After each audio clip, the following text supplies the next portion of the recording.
The number 30 has arrived at your door with the solemn confidence of a tax collector, prepared to announce that your medieval life is nearly over. Unfortunately for the number, you are halfway up a roof and have plans for next winter. Let the room around you grow dim, settle into whatever position asks the least of you, and come to a later medieval English village, where at about 30 you carry a bundle of thatch across the yard. You are representative, not a named person borrowed from a lucky document. Your ordinary problem is plain. A worn patch above the household space has begun to admit rain, and the roof must be made sound for seasons that have not happened yet. The work assumes a future, so do you. You set the bundle beneath the eaves and test the ladder with 1 foot. The rails are worn smooth where hands have climbed them before, including hands older than yours. Across the lane, a neighbour with a bent back is separating usable straw from a spoiled armful. At the doorway, a younger helper waits for you to show where the first fastening goes. No one in this small field of view behaves as though 30 marks the outer fence of human life. People sort themselves by strength, skill, obligation, kinship, and the tasks they can still manage. Exact ages matter less often than modern paperwork would suggest. Yet stages of life are visible everywhere.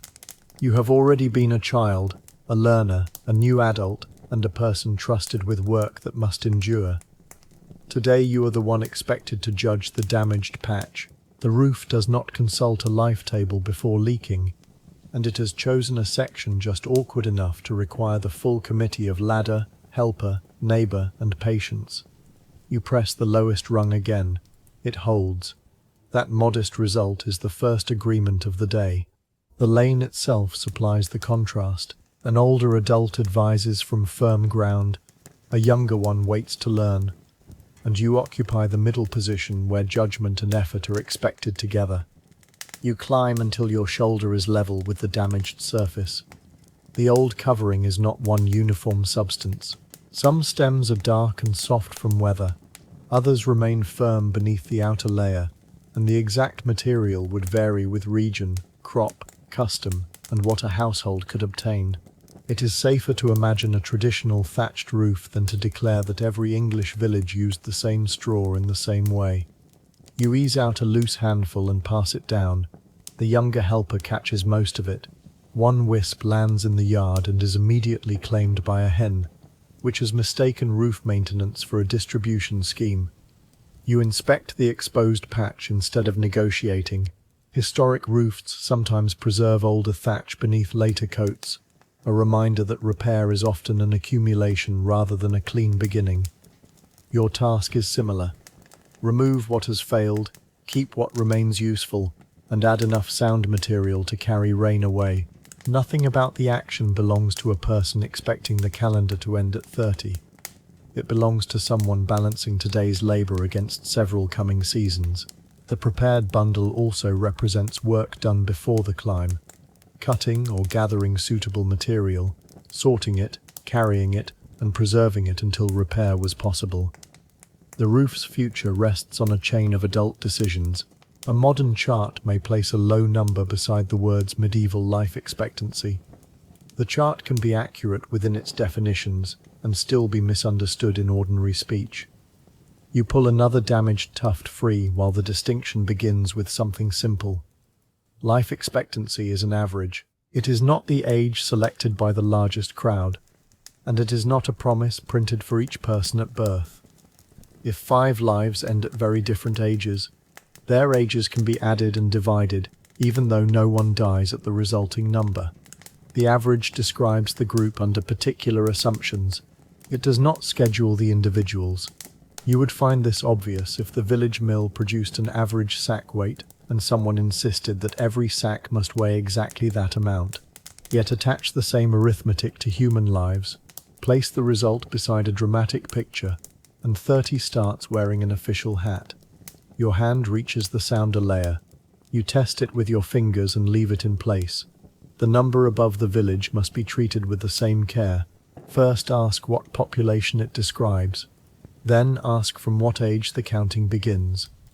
An average can fall between the ages at which anyone actually died, just as the average of two roof lengths may describe neither roof.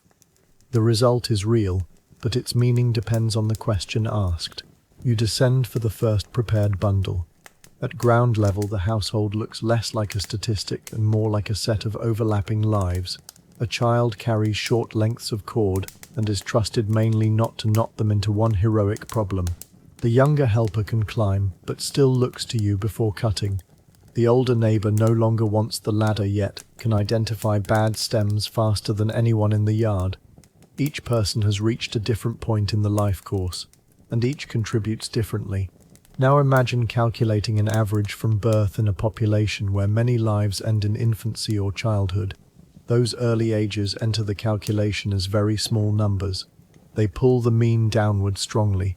That arithmetic matters even when the adult standing before you may have many years ahead. It is a difficult fact and needs no prolonged sorrow.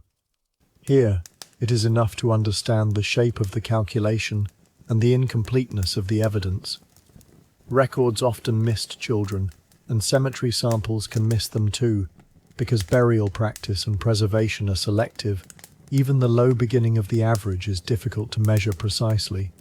The direction of its effect, however, is clear. The missing young are a warning in both directions. A cemetery may understate early mortality, while a surviving written series may omit births and brief lives. Neither absence should be filled with convenient certainty. You lift the new bundle and feel its weight settle across both forearms. The question changes as soon as a person survives the dangerous early years. Life expectancy at birth asks about an imagined newborn exposed to a pattern of mortality across all ages. Remaining life expectancy at a later age asks how much longer, on average, people who have already reached that age may live under the relevant mortality conditions. Those are not interchangeable questions. A person who has reached 20, 25, or 30 has already passed through the risks that lowered the average at birth. That does not make the adult safe. Infection, injury, nutrition, pregnancy and childbirth, status, housing, work, place, and epidemic disease still matter. It does mean the arithmetic must begin again from the age already reached. You carry the bundle to the ladder, no longer imagining 30 as a cliff. It is a point on a path with risks on both sides, and the path is uneven. The neighbor steadies the lower rail. The younger helper takes the cord. Your work party is not evidence for a precise national figure, but it makes the correct question visible, given that you are already here. What future might still remain? At age 30, the relevant population is no longer all newborns. It is the narrower group that reached 30, carrying forward only the risks that remain from that point under the conditions being studied. Back on the ladder, you spread the first fresh material over the exposed area. The stems must lie so water moves down and away rather than inward.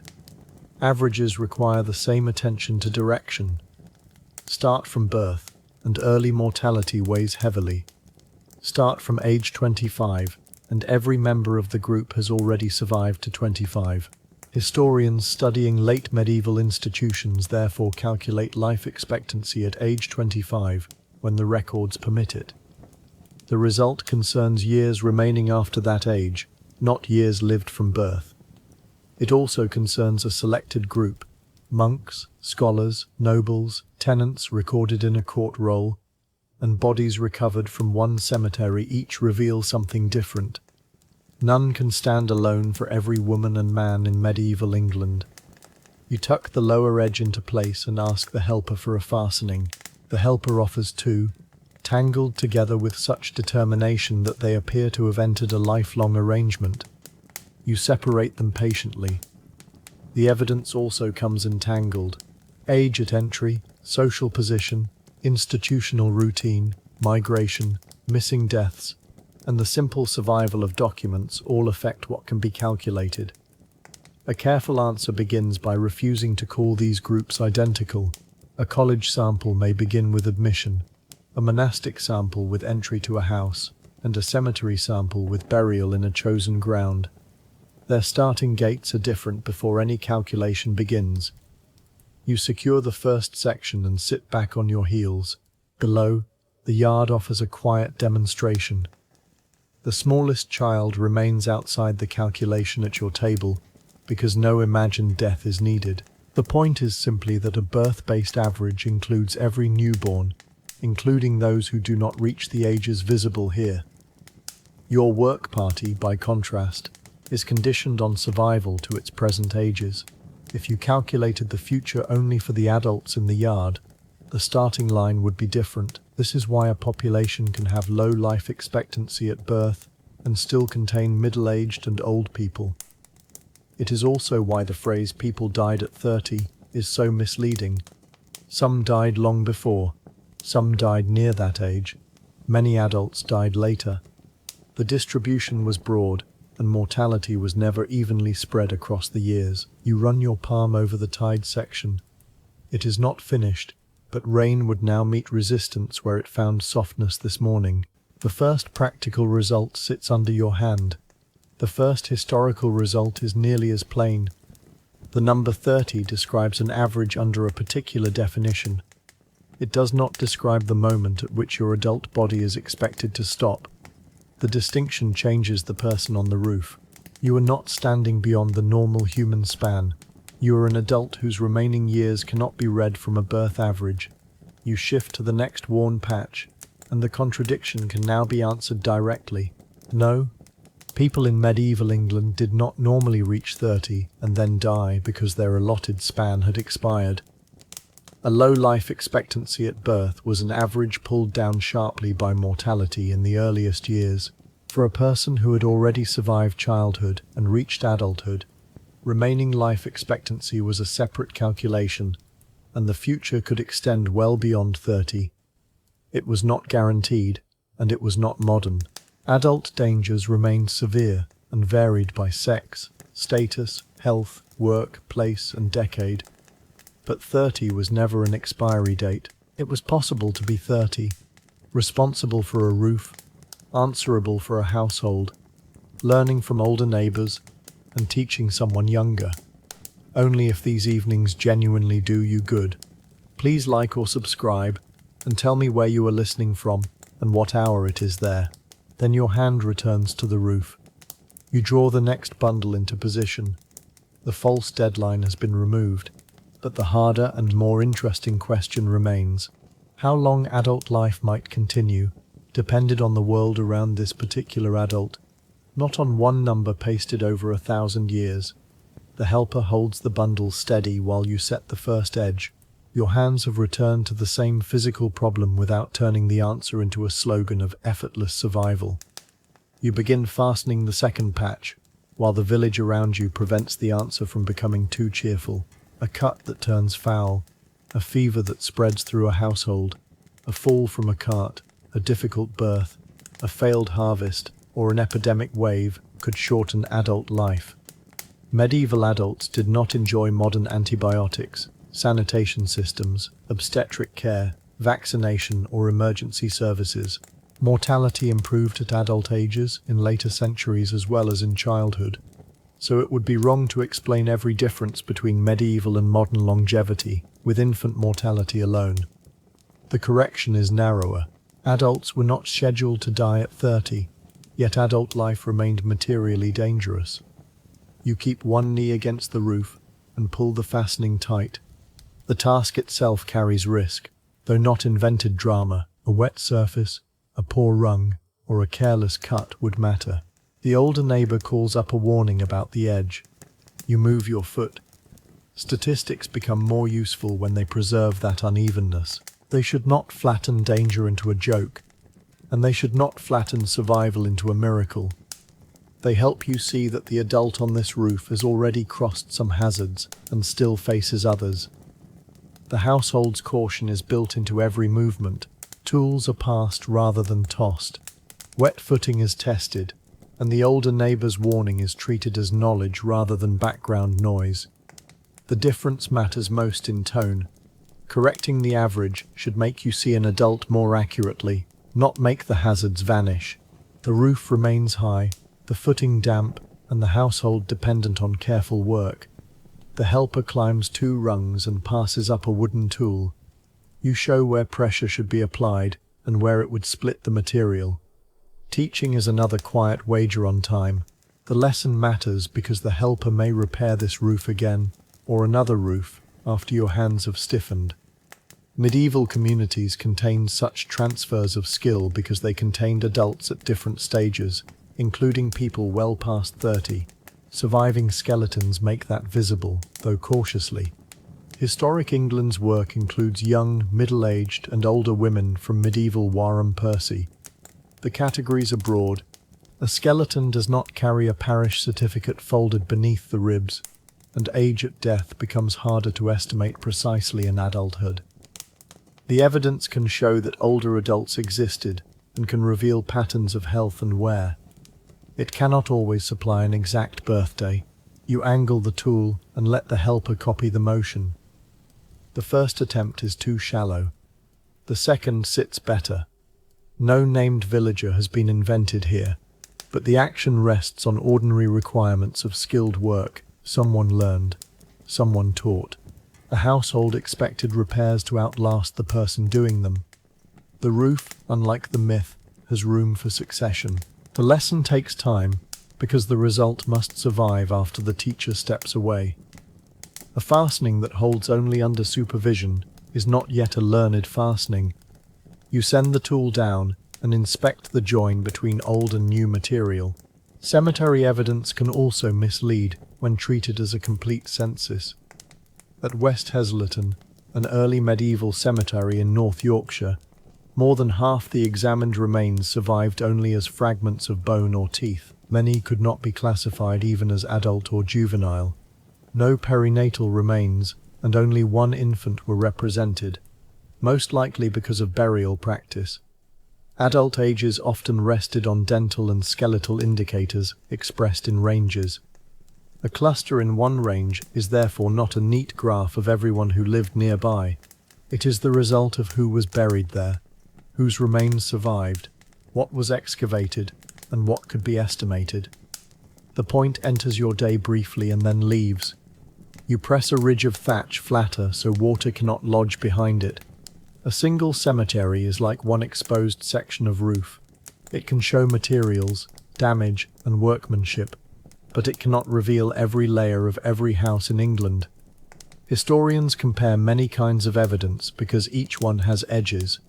Your hand follows the seam and finds no gap. For this small section, the repair is sound. The report's own conditional language matters. Where it says an apparent pattern depends on dental attribution. The condition belongs with the conclusion and should not be dropped for a cleaner sentence. You move sideways along the roof, keeping your weight above the sound support. Another cemetery offers a different kind of caution. At Dewberry in York, archaeologists excavated nearly 500 people from the medieval Jewish cemetery, and hundreds more are thought to remain in place. The scale allowed age and sex distributions to be studied with unusual breadth. The conclusion was not that this community supplied a universal English life table. It was a particular urban Jewish community, with its own history, burial ground, and documentary context. Within medieval York, however, its demographic profile, health, and life expectancy were not found to be distinct from the wider population. That matters because it broadens the evidence while preserving specificity. You would not take the orderly rows at Dewberry and use them to furnish an imaginary Christian village. Nor would you erase the people buried there into a generic medieval sample. Evidence becomes stronger when identity and limitation remain attached. You fit a fresh handful where the roof changes angle. The piece is useful because it belongs in this place, and because you know what it can cover. Historical evidence behaves much the same way.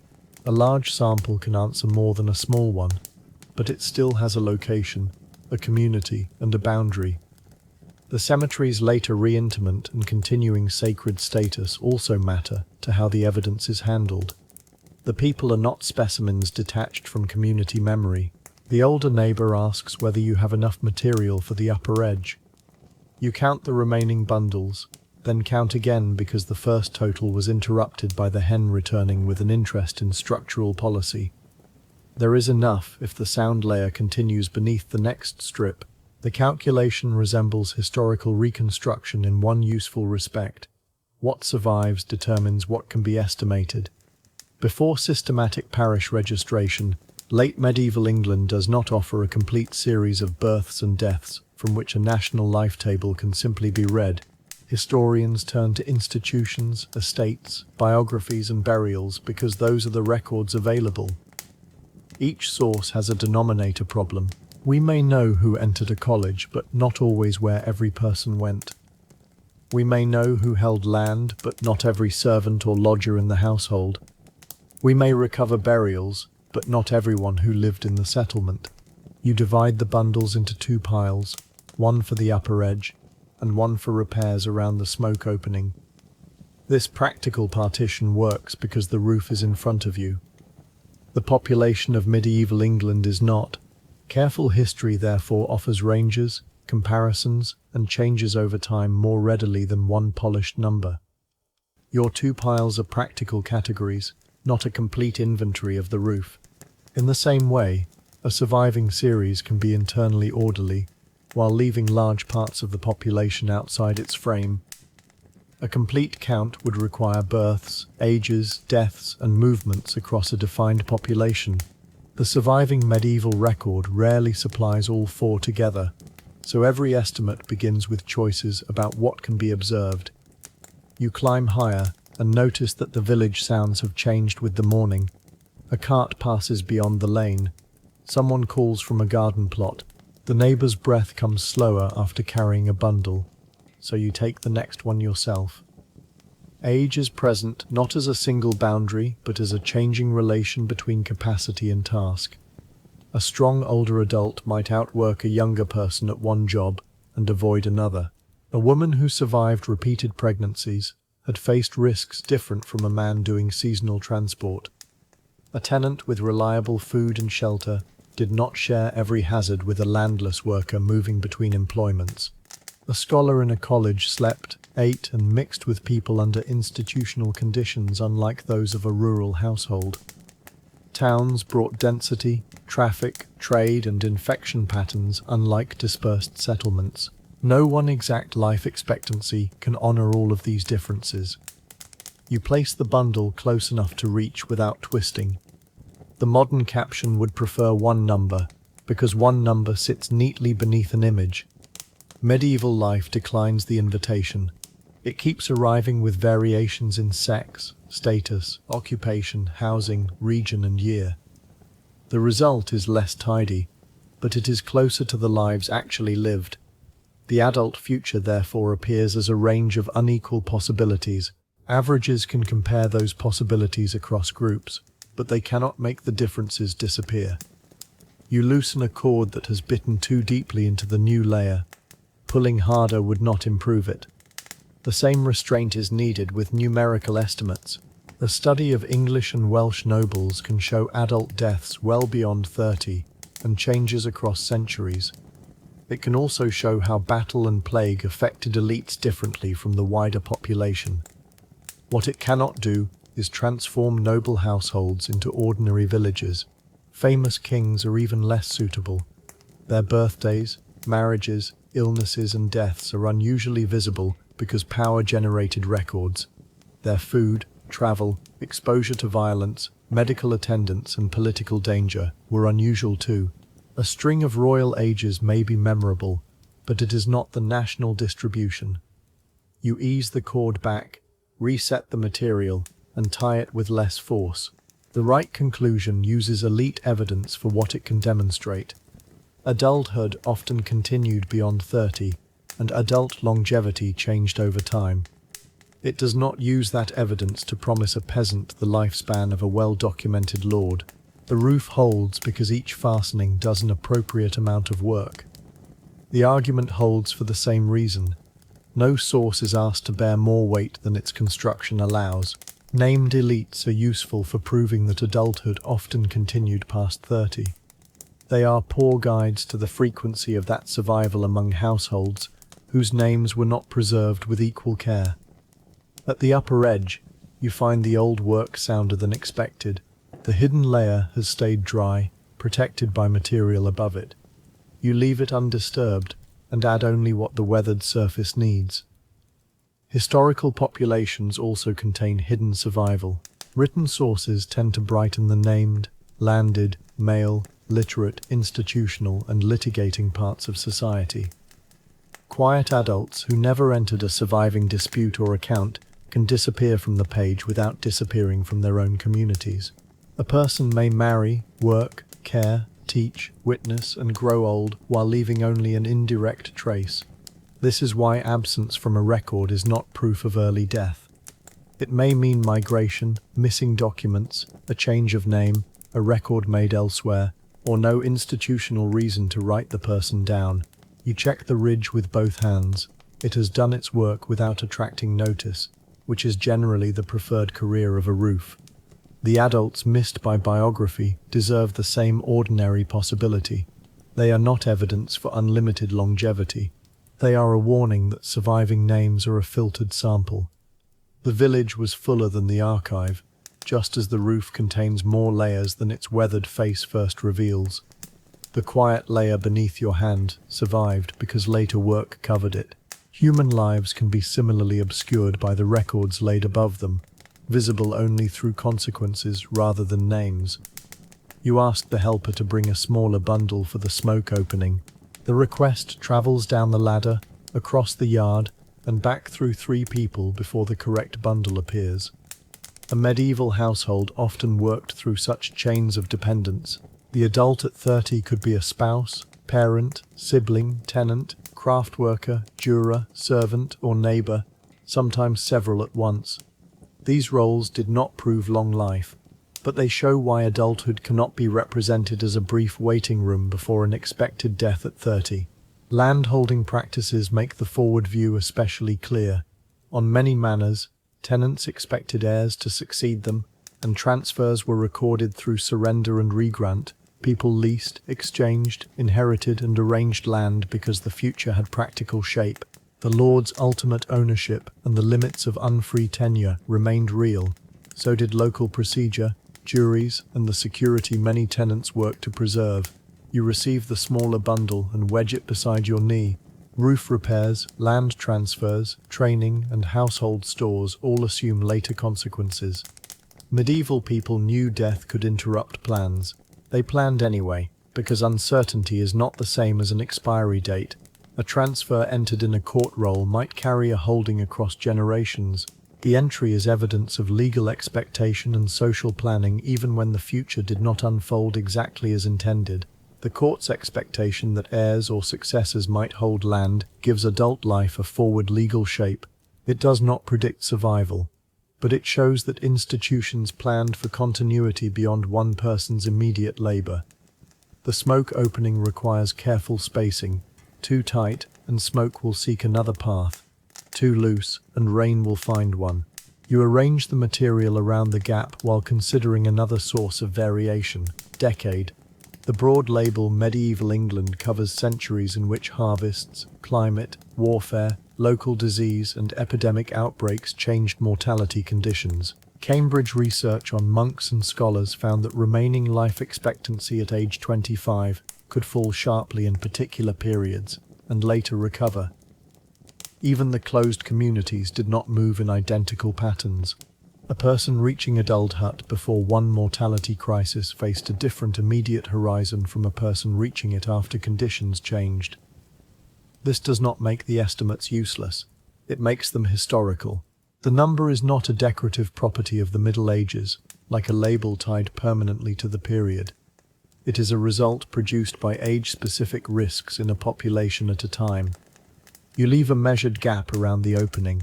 The helper peers up and asks, by expression alone, whether the roof is now meant to contain a hole. It is, but only the correct hole. Averages also need their openings left visible, especially the assumptions through which the result must breathe. A person reaching 25 during one mortality pattern and another reaching it decades later could face different remaining risks. The starting age is the same. The surrounding history is not. You settle the final strip around the opening and look beyond the eaves. The lane bends between houses, and the people visible along it occupy more than one generation. One adult carries a pail with the efficient impatience of someone who has carried it for years. Another moves slowly but still directs where a stack should be placed.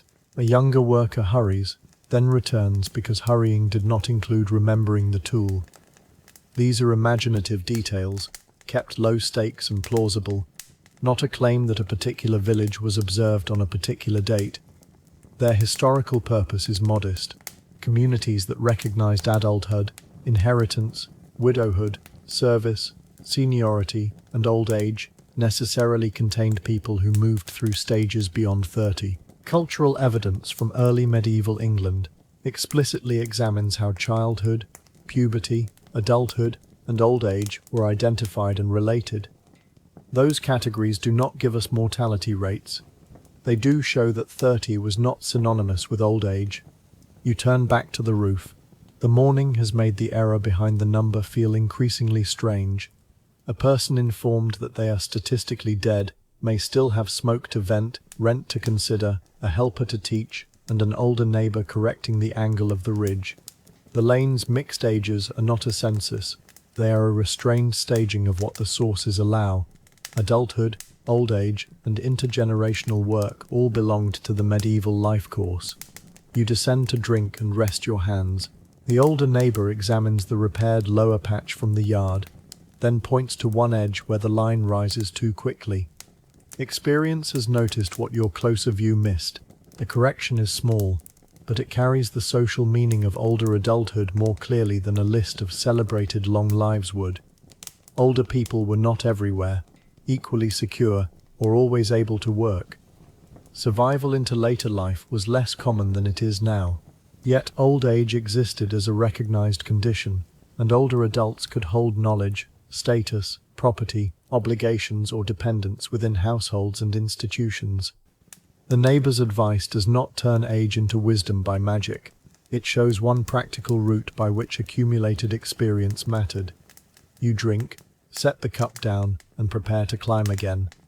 The roof has received a second opinion, an institution it appears to respect more than it respected the first. You will flatten the raised edge. Correcting the larger claim works similarly. We do not replace miserable medieval brevity with a fantasy of universal long life. We replace a false deadline with a distribution in which some adults died young, many continued beyond 30, and a minority reached ages their communities recognized as old. Advice from an older person can coexist with dependence, fatigue, and vulnerability. The value of experience does not erase the material difficulties of later life. You climb and press the raised edge into a smoother line. The material yields because the fastening beneath it was not yet fixed. Some historical errors are harder. The phrase average lifespan was 30 has circulated so widely that correcting it can produce an equal and opposite slogan.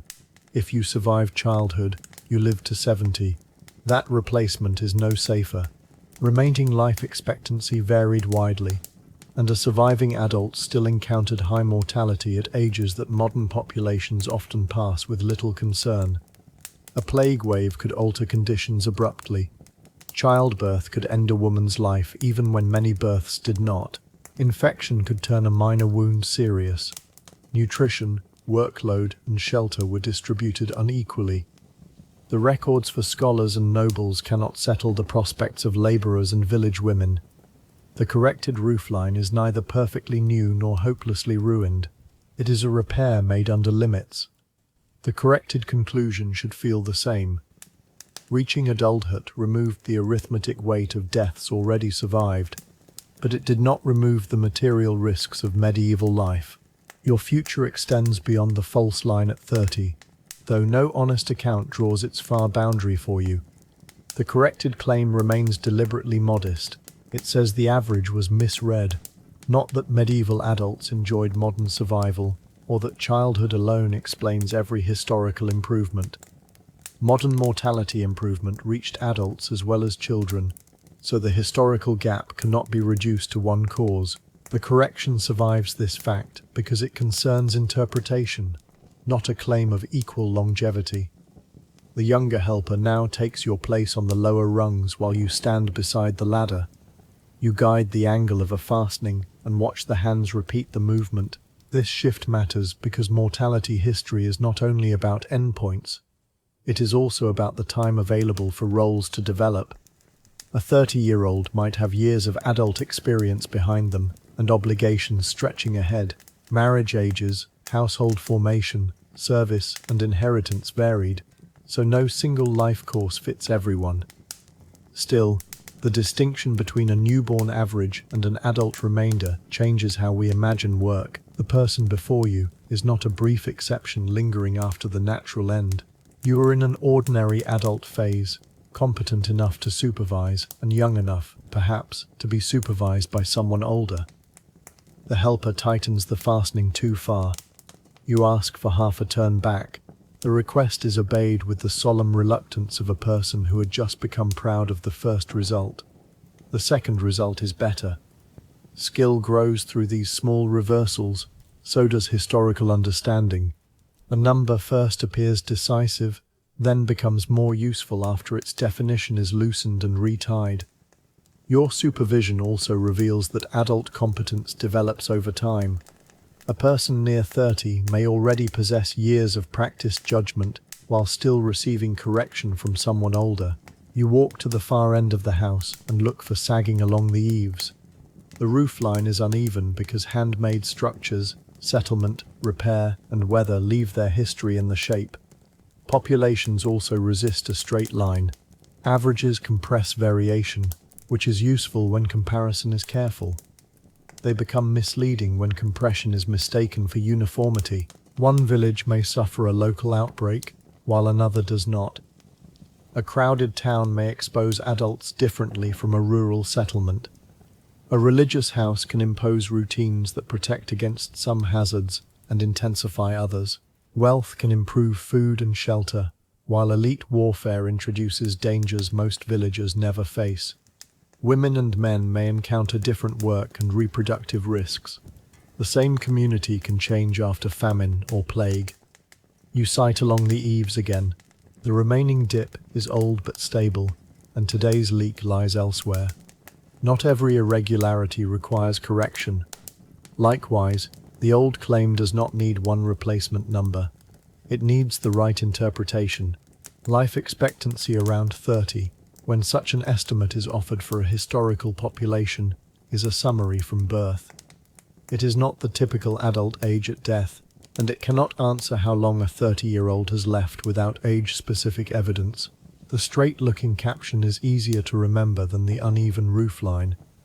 Accuracy asks the listener to keep the irregularities rather than smoothing them away. You return to the yard and begin preparing the last bundles. The younger helper sorts stems by length, copying the older neighbor's method more successfully than before. The three of you make a small sequence of past, present, and future skill, without assigning anyone an exact age. That is closer to the evidence than giving representative villagers invented birthdays. Medieval documents sometimes state age, but often for a legal purpose, and not with modern precision. Skeletons offer biological estimates in ranges. Life course language offers categories. Household roles offer indirect clues. None justifies calling this person exactly 30 years and 3 months old. About 30 is enough for the thought experiment, because the myth claims to know what that age means. You bind a narrow bundle and test its balance. The myth treats age as a single measurement with a single outcome.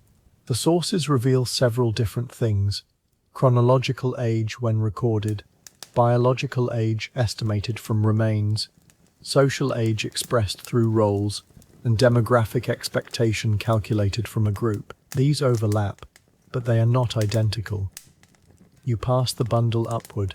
The helper receives it without dropping anything, a development noted by all present and celebrated by none, which is the village manner most appropriate to competence. The categories help prevent a common slide from estimated biological age to exact chronological age, and from social role to demographic certainty. Each describes a different part of the person. You climb once more and work toward the ridge. The day has warmed enough for the damp to lift from the outer surface. A roof repaired for coming seasons embodies expectation without certainty. No medieval household could know which members would see every planned harvest or every term of a lease. Modern households cannot know that either, though the risks are very different. Planning does not require confidence that everyone will live a particular number of years. It requires only that future days are likely enough to justify labor now. Manorial land transfers, household agreements, apprenticeships, and repairs all reveal this practical horizon. You push the narrow bundle beneath the ridge material and secure it. The adult life implied by such actions is not endless. It is extended, relational, and conditional. A tenant may expect an heir to inherit yet die before the transfer. A worker may teach a skill that is later used without them. An older person may depend on younger kin while still contributing knowledge and testimony. Life expectancy summarizes mortality under assumptions. It does not cancel these social expectations. The roof rises before you as a record of repeated bets on weather, labor, and survival, each modest enough to make without pretending that danger has vanished. The future implied by repair is collective as well as personal, even if another hand eventually replaces yours. Today's work can still matter to the household that continues. A gust lifts the loose ends before you can pin them. You hold the bundle with one forearm and wait. The delay is small, but it offers a useful pause between arithmetic and experience. Life expectancy can compare mortality regimes, reveal change, and prevent us from relying on a few famous lives. It remains a population measure. It cannot tell whether this individual will survive a fever next year or work into old age. The same is true of a modern average, though modern risks and ages differ. Very few people die at the exact value printed as life expectancy. Some die earlier and others later. The number belongs to the distribution. You feel the wind slacken and set the first fastening. Treating the average as a personal forecast would be rather like taking the village's average roof height and trying to enter every house without looking up. The calculation may be sound, the forehead remains unconvinced. You secure the second point and release your arm. The bundle stays. The person on the roof is not liberated from mortality by correct statistics.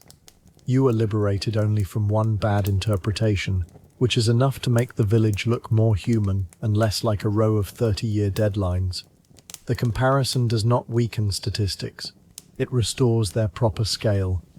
Population measures describe patterns best when they are not forced into the role of private prophecy. You work along the ridge in shorter movements now. The older neighbor has gone indoors to sit, leaving the younger helper to pass what remains. The change is ordinary rather than symbolic. People withdraw from one task and continue in another. Age, fatigue, illness, and status shape participation from hour to hour, as well as across a lifetime. Archaeology can sometimes reveal long-term wear, disease, healed injury, diet, and physical stress. It can show that people survived conditions long enough for bone to respond. Yet bones record only what affects bone, and not every illness leaves a trace. Written records can preserve payments and deaths, while omitting pain, informal care, and unrecorded work. Each source illuminates a different surface. You fit a small repair over the last weak point. The roof has outer thatch, hidden layers, timber supports, smoke-darkened interior, and the lived knowledge of people who maintain it. No single view contains the whole. Medieval longevity is reconstructed in the same layered way. Statistics, institutions, land records, texts about age, and skeletal remains must be read together, with their absences kept visible. The answer grows more reliable, not by becoming more exact than the evidence, but by becoming more honest about what each layer can show. A healed injury may reveal survival after harm, while an unmarked infection may leave no skeletal trace. The body itself is an archive with selective preservation. The last weak point closes beneath your hand. You do not yet descend, because completed work needs inspection from more than one angle. From the ridge, you look down the repaired slope and review the answer in the same way. First, life expectancy is an average based on mortality across ages. Second, life expectancy at birth is especially sensitive to deaths in infancy and childhood. Third, remaining life expectancy after reaching adulthood is a different measure. Fourth, adults in medieval England still faced far higher risks than adults in modern England, and those risks varied. Fifth, surviving evidence is selective, so no single exact figure belongs to every century, place, sex, or status. Finally, middle-aged and old people were real members of medieval communities, even though reaching old age was less common. The points lie together without requiring a magic number. You run your gaze once more from ridge to eave. The repaired areas overlap sound older material. Nothing flaps. The smoke opening remains clear. A roof inspection, unlike a historical conclusion, can end with a slap of the palm. You give the surface one anyway. It answers with the dull, satisfactory sound of work that has stopped being a problem. The 6 points replace one false certainty with a structured answer. Each point narrows a different route by which the number 30 has been misunderstood. You descend slowly, facing the ladder and placing each foot where the rail is strongest. At the bottom, the younger helper looks up at the new patches, perhaps seeing only the work and not the argument that has travelled through it. That is as it should be. The roof was never a diagram. It was a practical task whose future orientation made the statistical mistake visible. You gather the cut ends from the yard and set aside the pieces still useful for smaller repairs. Waste is measured against later need. The older neighbour returns to the doorway and approves the corrected edge with a nod that contains no unnecessary ceremony. Your household has gained no guarantee. Winter may be hard, illness may come, a future repair may be needed sooner than hoped. Yet the action was reasonable because adulthood at 30 did not stand beyond the expected human span. The project could be undertaken by someone who knew older people, trained younger ones, held obligations, and planned beyond the week. The false deadline disappears not through a parade of exceptional survivors, but through the ordinary density of adult life. You coil the unused cord. Tomorrow has not been promised. It has simply been allowed back into the picture.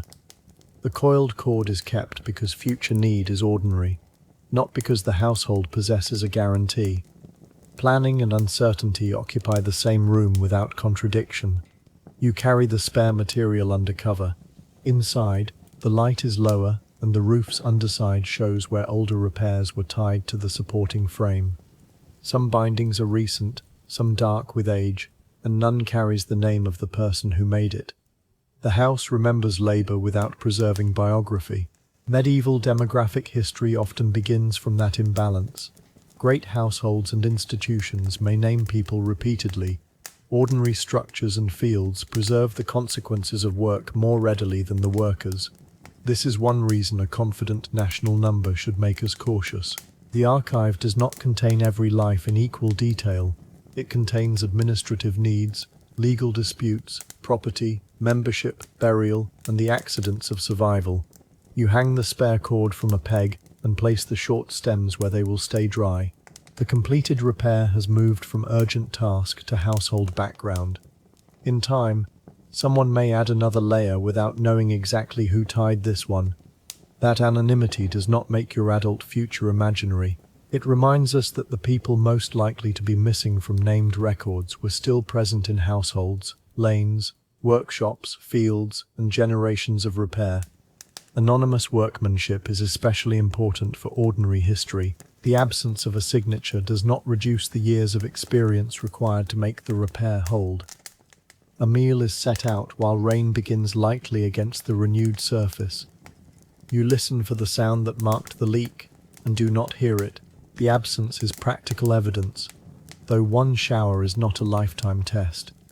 The household eats beneath work intended to last. On the table, a small tally or remembered account may organize what material was used and what is owed, but it will not record every hand movement or every person who passed through the yard. Medieval records were made for purposes.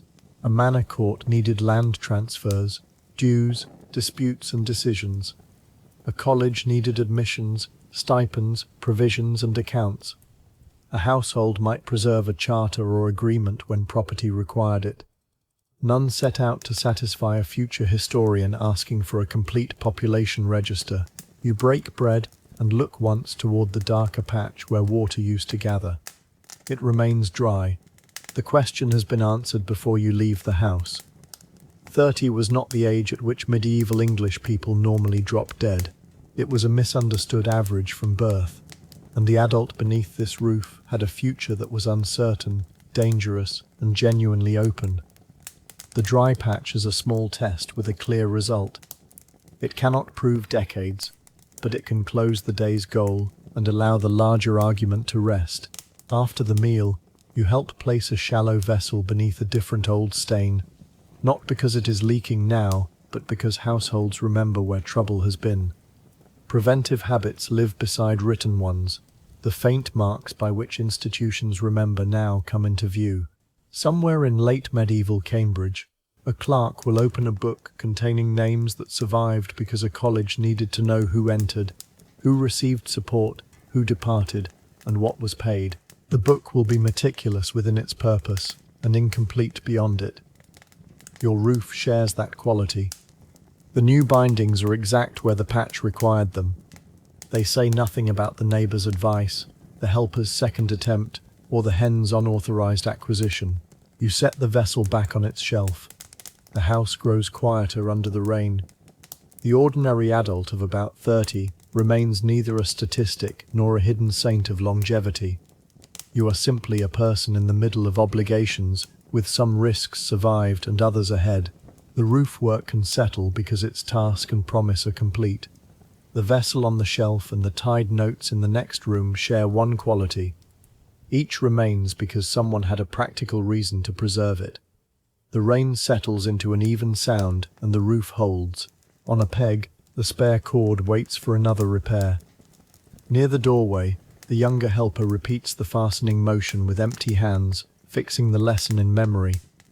The older neighbour has gone home before the lane darkens. Nothing in this closing image predicts how long any one of you will live. It shows only why the prediction cannot be reduced to 30. The household contains stages of life, forward plans, learned skill, and ordinary uncertainty. Beyond it, the surviving record will narrow. A clerk's pen can follow certain adult careers with remarkable care, yet it cannot call the whole population into the book. The fire lowers, the rain continues. The next page opens because institutions, unlike roofs, prefer their repairs to be written down, though they are no more capable of recording everything. The completed house recedes without disturbing the quiet already earned. A tied bundle leads to a tied account. From work that lasts to names that last, and from one adult falsely shortened by a modern slogan to the partial traces through which historians measure many futures. The change of place follows the surviving evidence. The household's unwritten labour gives way to an institution where selected adult lives were recorded line by line. The rain against the repaired roof becomes the faint tapping of a finger beside a line of writing. You are now close to a representative clerk in a late medieval Cambridge college, not a named official whose private thoughts have somehow survived. A book lies open on the table. Beside it are the smaller notices and remembered details from which the college's business must be made orderly. Your task is not to count everyone in England. It is to know which scholars have been admitted, which have received support, which payments belong to which term, and which names require another mark. The college needs a usable account before it needs a complete history. You steady the page and begin where yesterday's work stopped. The first name has an admission beside it, the next has a payment, a third appears again in a later note. These repeated traces can carry a person through years when they survive in sequence. They also create a narrow window. The book looks toward the people the institution recognizes and the actions it must administer. Beyond that window, The town continues with servants, craftspeople, visitors, women, children, migrants, and households whose lives may never enter this particular page. The clerk begins with the line already under his hand because continuity is part of accuracy. A fresh start would risk copying yesterday's entries twice, or leaving a gap that no later reader could explain.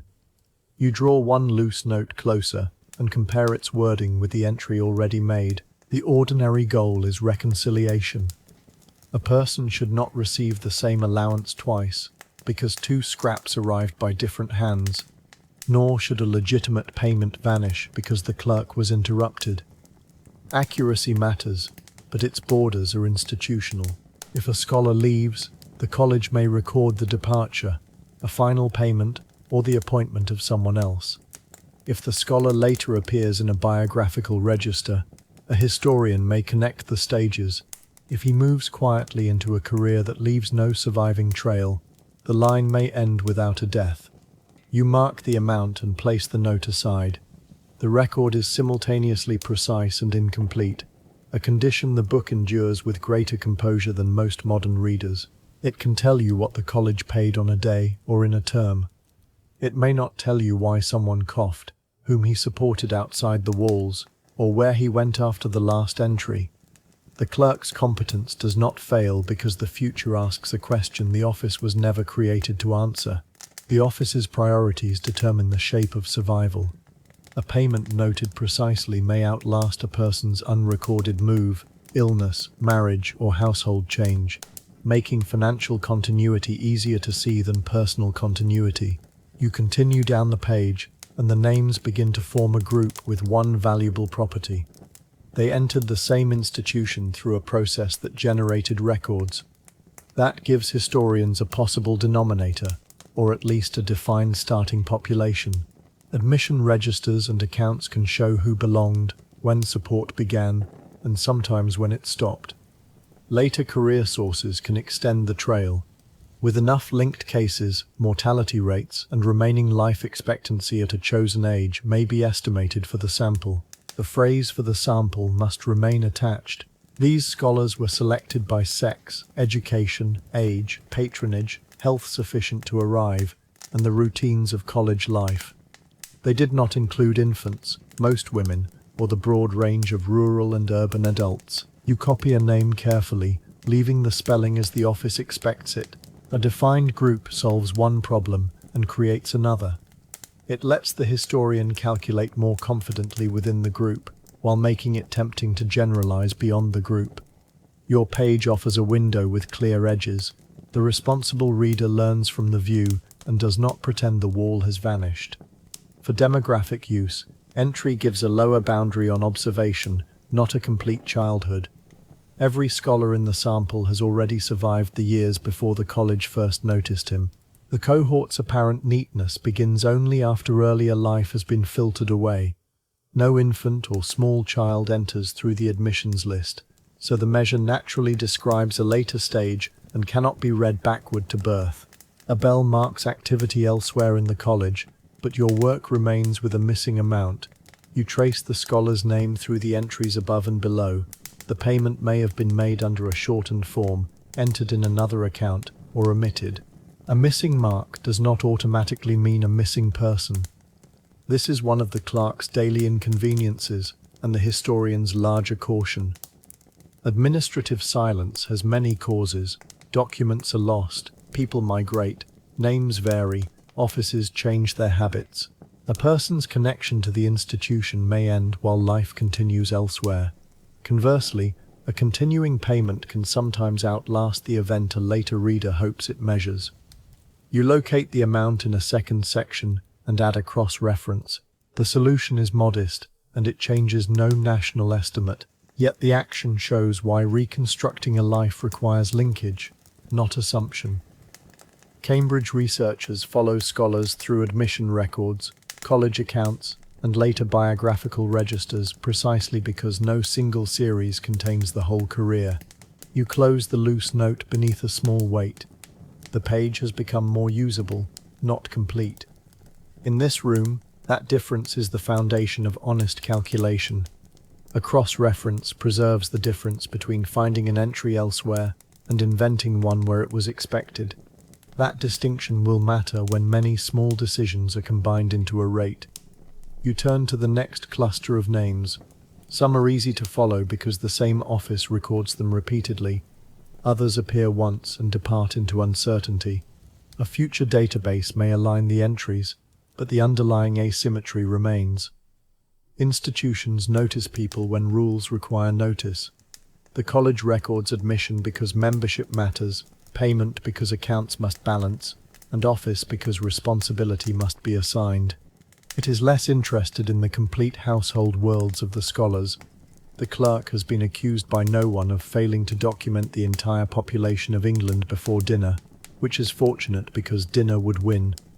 You add a date that the record supports and leave another field blank. The blank is not laziness.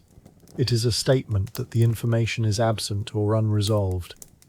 Historical mortality estimates improve when blanks are treated as uncertainty rather than filled with convenient deaths.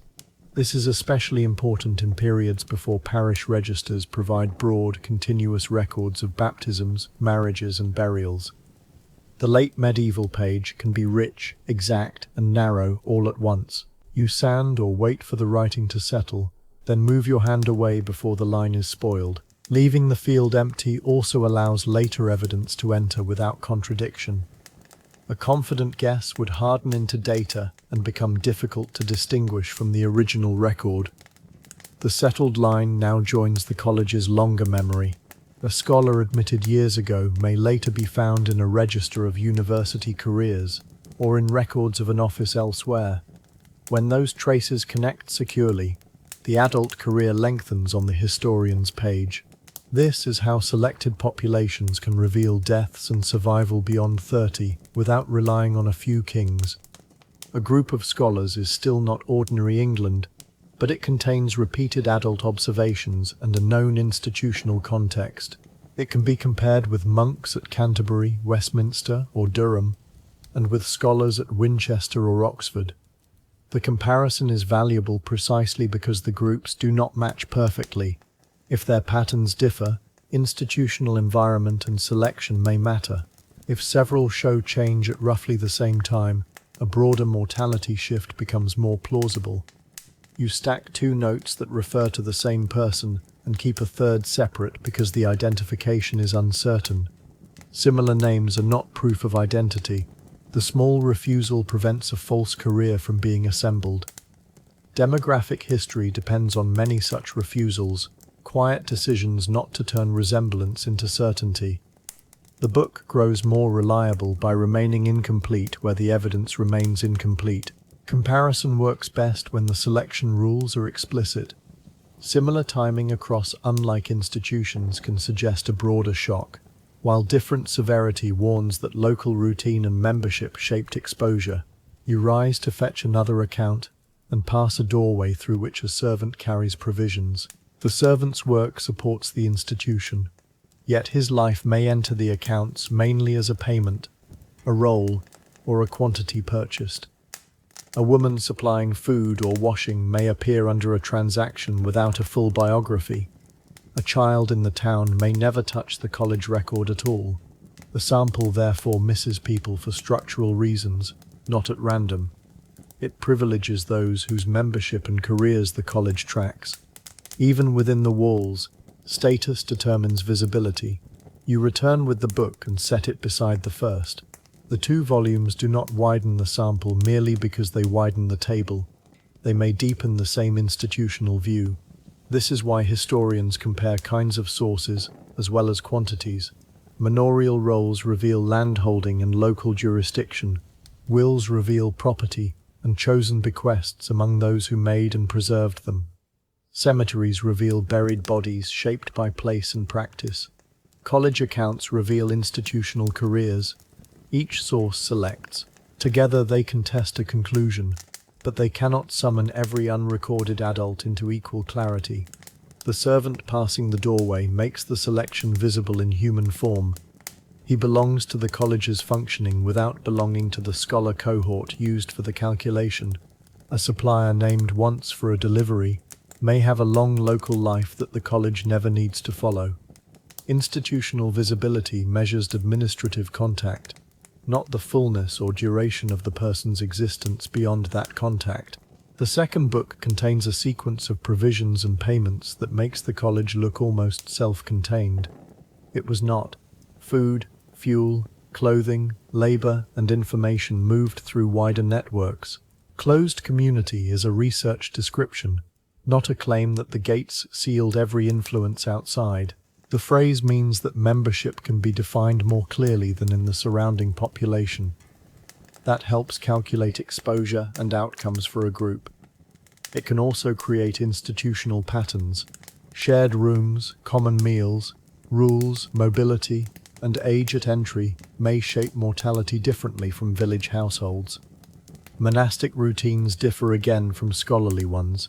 Cambridge work found that scholars at different colleges did not simply reproduce the mortality pattern observed in 3 Benedictine monasteries.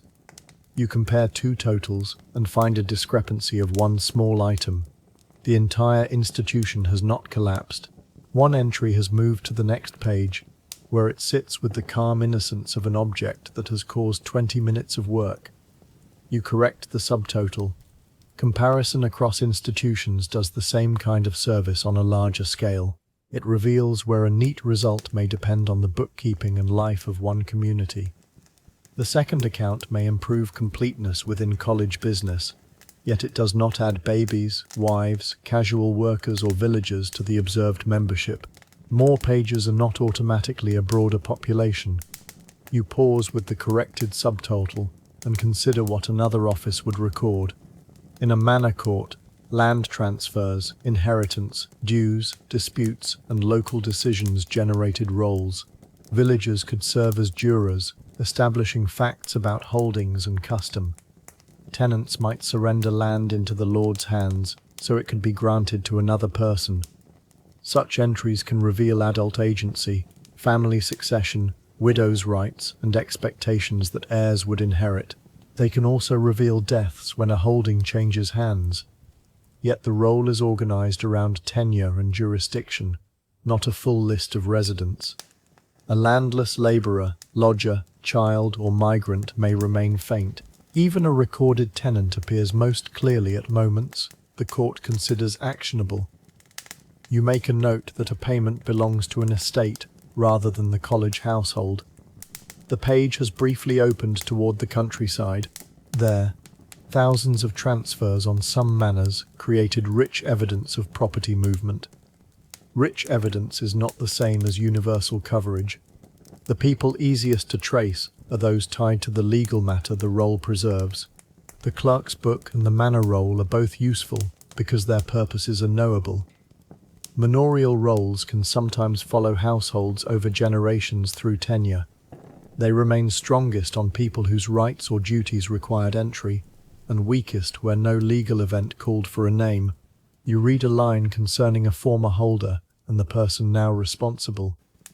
Administrative succession can become demographic evidence, but only after the legal action is understood. A widow may hold dower rights, a daughter may inherit under local custom. A tenant may transfer land during life rather than at death. A holding may be reorganized, divided, or left vacant. The appearance of a new name does not have one automatic cause. Cambridge research on manorial law emphasizes both the constraints of villein tenure and the considerable security many tenants possessed. Local procedures could protect inheritance and support a lively land market. That legal confidence encouraged plans beyond the immediate season. It also means a court roll may show households arranging the future without telling us the ages of everyone involved.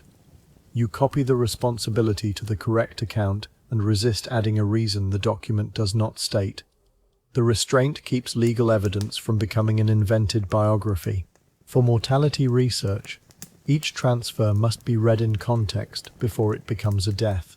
The clerk's pen moves only as far as the entry allows.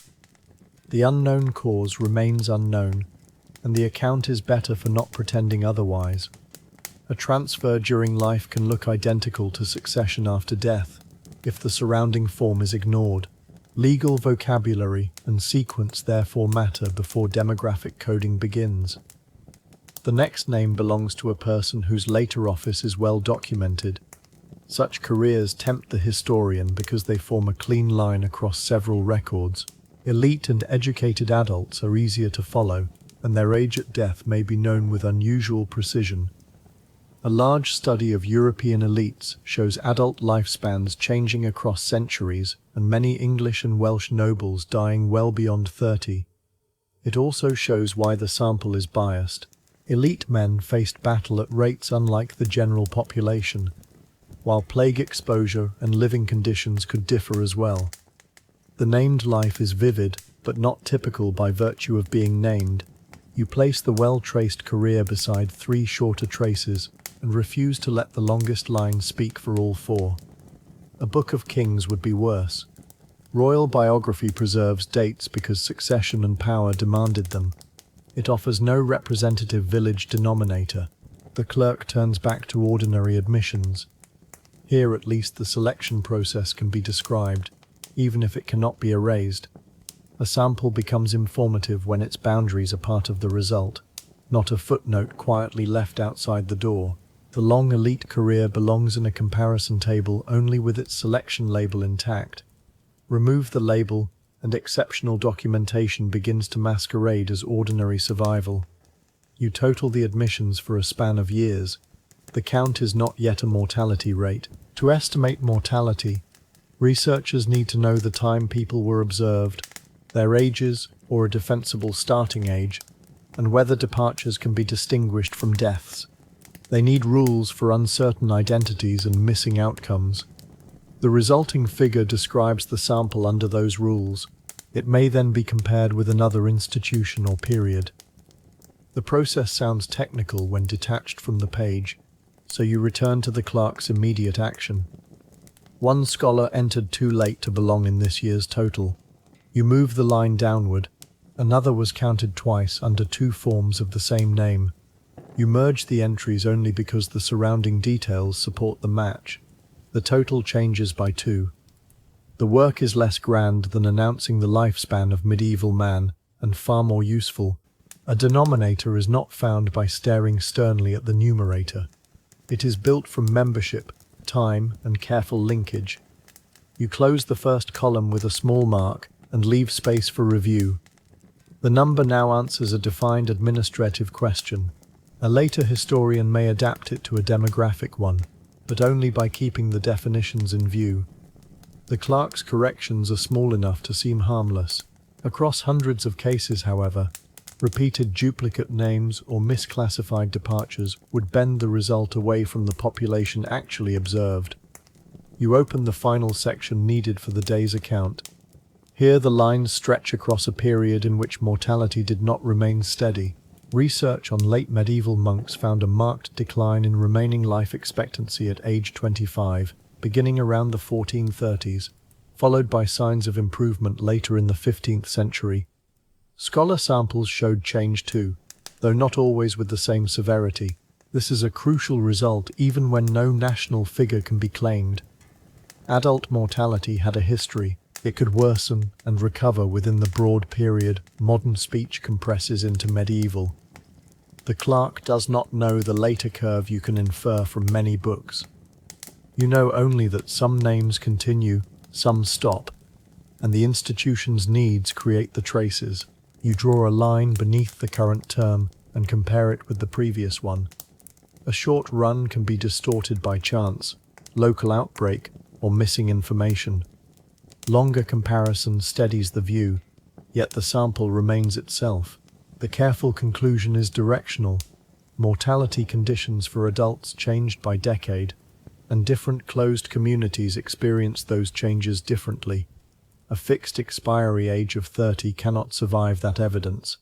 It is too rigid for a moving population. The timing of decline and improvement also prevents a single late medieval estimate from standing for an entire century. Adult mortality could move, while architecture, clothing, and the word medieval remained unchanged.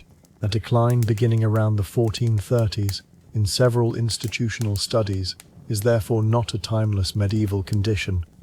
It is a dated movement whose timing and severity must be compared, not a permanent label attached to the century. You add a small reference beside a scholar who later appears in another register. The connection lengthens the observed career, but you do not turn it into a birthday the sources never supplied. Many medieval ages are approximate. Some institutional entrants were young enough for education to imply a rough stage, while later offices set a minimum sequence of experience. These clues can support age bands or starting ages in a study, not private certainty about every individual. The temptation to round all uncertainty into one confident number is powerful, because the final table looks tidier. The table, unlike the people, has no objection to being over-organized. You keep the approximation marked.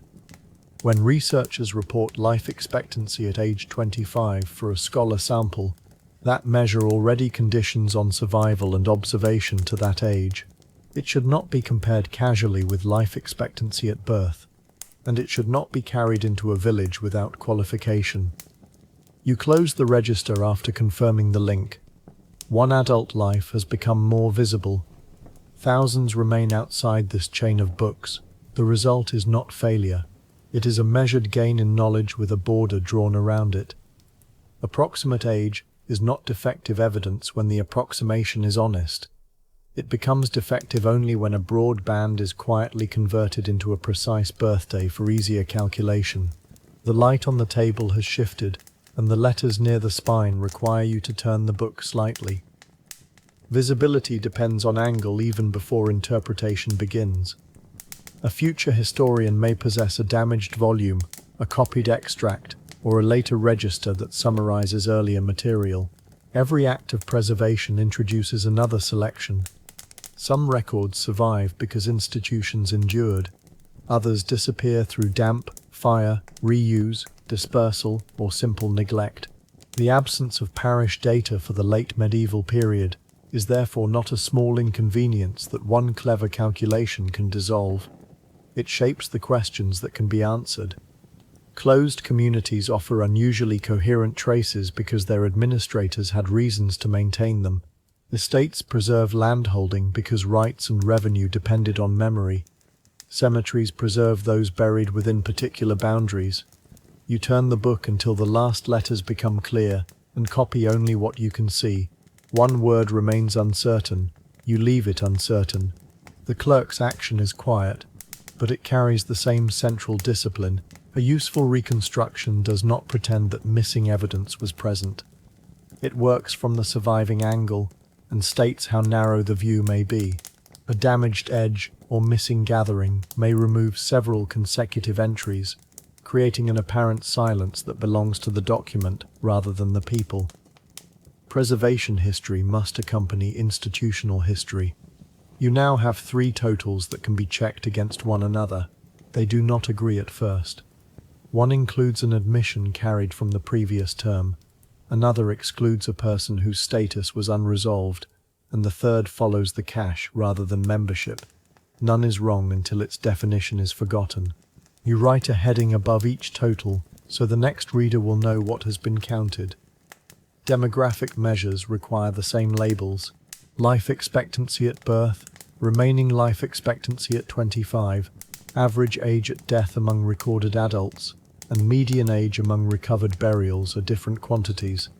They may all be described casually as lifespan, which is how a small vocabulary produces a large confusion. You compare the columns again.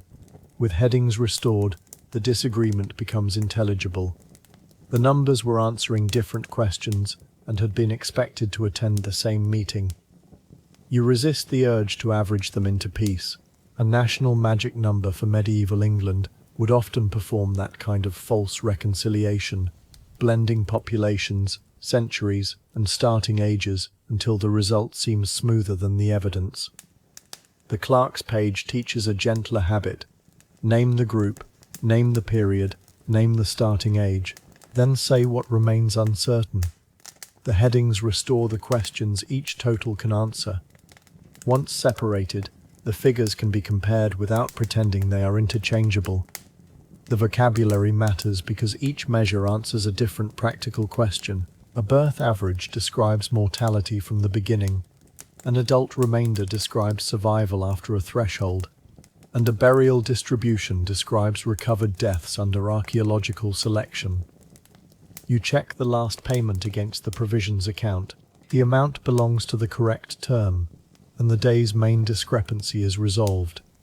The remaining blanks can stay blank because the college can act without converting every uncertainty into certainty. The clerk's work has produced its first practical result. A partial record can be genuinely useful. It supports payment, membership, comparison, and later research. Its usefulness does not depend on completeness. Historians can reconstruct adult careers from admissions, accounts, and later registers, estimate mortality within selected groups, and compare changes across institutions. They can also refuse to claim that the estimate belongs to all medieval England. The book's narrowness is not an embarrassment to hide. It is a condition to describe. You draw the final subtotal and test it once more. The figure now balances with the related account. Outside, the people missed by the book continue their work, no less real for being uncounted here.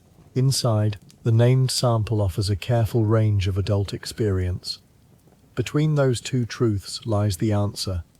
Evidence can be strong enough to reject the 30-year expiry myth, while still too selective to produce one universal replacement number. The balanced account provides a firm administrative result and a bounded historical sample. Its strength lies in knowing both achievements at once. You place the loose notes in the order needed for filing. One concerns admission, one payment, one later office, and one unresolved identity. Together they resemble a life only from a particular institutional angle. The adult behind them ate, slept, travelled, worried, learned, and formed relationships beyond the administrative marks. Those experiences matter to history, yet they are not all required for a mortality estimate. Demography abstracts in order to compare. Good abstraction remembers what it has left out. You tie the packet lightly so another clerk can open it without damage. The range historians seek from such records is not a vague refusal to answer. It is a disciplined result. Among this selected group, under these dates and rules, adult survival followed one pattern. In another institution or decade, it followed another. When several sources converge, confidence grows. When they diverge, the difference becomes evidence about environment, selection, or method. You carry the packet to its place. The shelf contains many years of purposeful incompleteness. It is more informative than a single polished lifespan quoted without population or age, and less dramatic. The clerk would probably consider that a reasonable trade. The range may still be numerically useful, but the narration keeps the population and dates beside it. Detached precision would be less informative than a careful interval with visible limits. A careful range also communicates variation that a single midpoint conceals. The boundaries may shift with assumptions about missing outcomes, age at entry, and the treatment of people who leave observation without a confirmed death. A separate estate note remains on the table. It records a holding whose former occupant no longer appears, and a new arrangement that must be entered. The line could reflect death, departure, surrender, or a legal change explained elsewhere. You do not know from this note alone. Still, vacancies became especially consequential after epidemic mortality reduced populations. Land, work, and obligations had to be redistributed among survivors. Court rolls and accounts grew active around those changes because institutions needed to identify responsibility. The records can therefore make social disruption visible, even when they do not preserve a complete list of the people lost. You read the note twice and enter only the transfer it supports. An adult household now appears after a plague wave has passed, when the immediate disease is off stage and the practical consequences remain. The clerk's line becomes a doorway rather than an invented record of death. A name leaves one column. Another person must decide whether to take the work, on what terms, and with whose help. The book closes around the uncertainty. but the village beyond it must continue in the open. The estate note carries consequence without revealing cause. Its ambiguity permits the household to appear responsibly after disruption, without an invented death. Before closing the main account, you return to the headings one last time. Admissions are admissions, payments are payments, recorded departures are recorded departures, confirmed deaths are deaths. The categories resist being blended, and their resistance is useful. It prevents a later reader from manufacturing completeness. At the roof, the error came from blending life expectancy at birth with remaining life expectancy in adulthood. Here, the danger comes from blending administrative endings with biological ones. Both mistakes turn a limited measure into a personal fate. You press the pages flat and secure the cover. The book has achieved its ordinary goal. It can guide the institution through the next term. It can also provide future historians with selected adult careers, so long as they respect the office that produced them. The last light catches the edge of the closed volume. Its silence is not the silence of ignorance. It is the silence of a boundary honestly kept. Beyond the table, a transferred holding waits for hands. Beyond the table, the transferred holding waits without asking the clerk's record to follow where it cannot go. Closing the cover preserves the categories for another day. The clerk has reduced confusion without reducing human lives to the office's narrow needs. You carry the estate note to the place where outgoing work will be sent. The corridor is quieter than it was earlier. A door opens, a brief instruction is given, and the note passes from one administrative hand to another. This small movement shows how records connect institutions to households. A line written in a college or estate office can alter who collects rent, who receives grain, who repairs a boundary, or who is expected at the next court. Yet the page still captures the obligation more readily than the person's full life. The adult who accepts a holding may be 25, 35, or older. Exact age may never be stated. What matters to the office is capacity, tenure, and responsibility. The clerk's day ends with that practical transfer.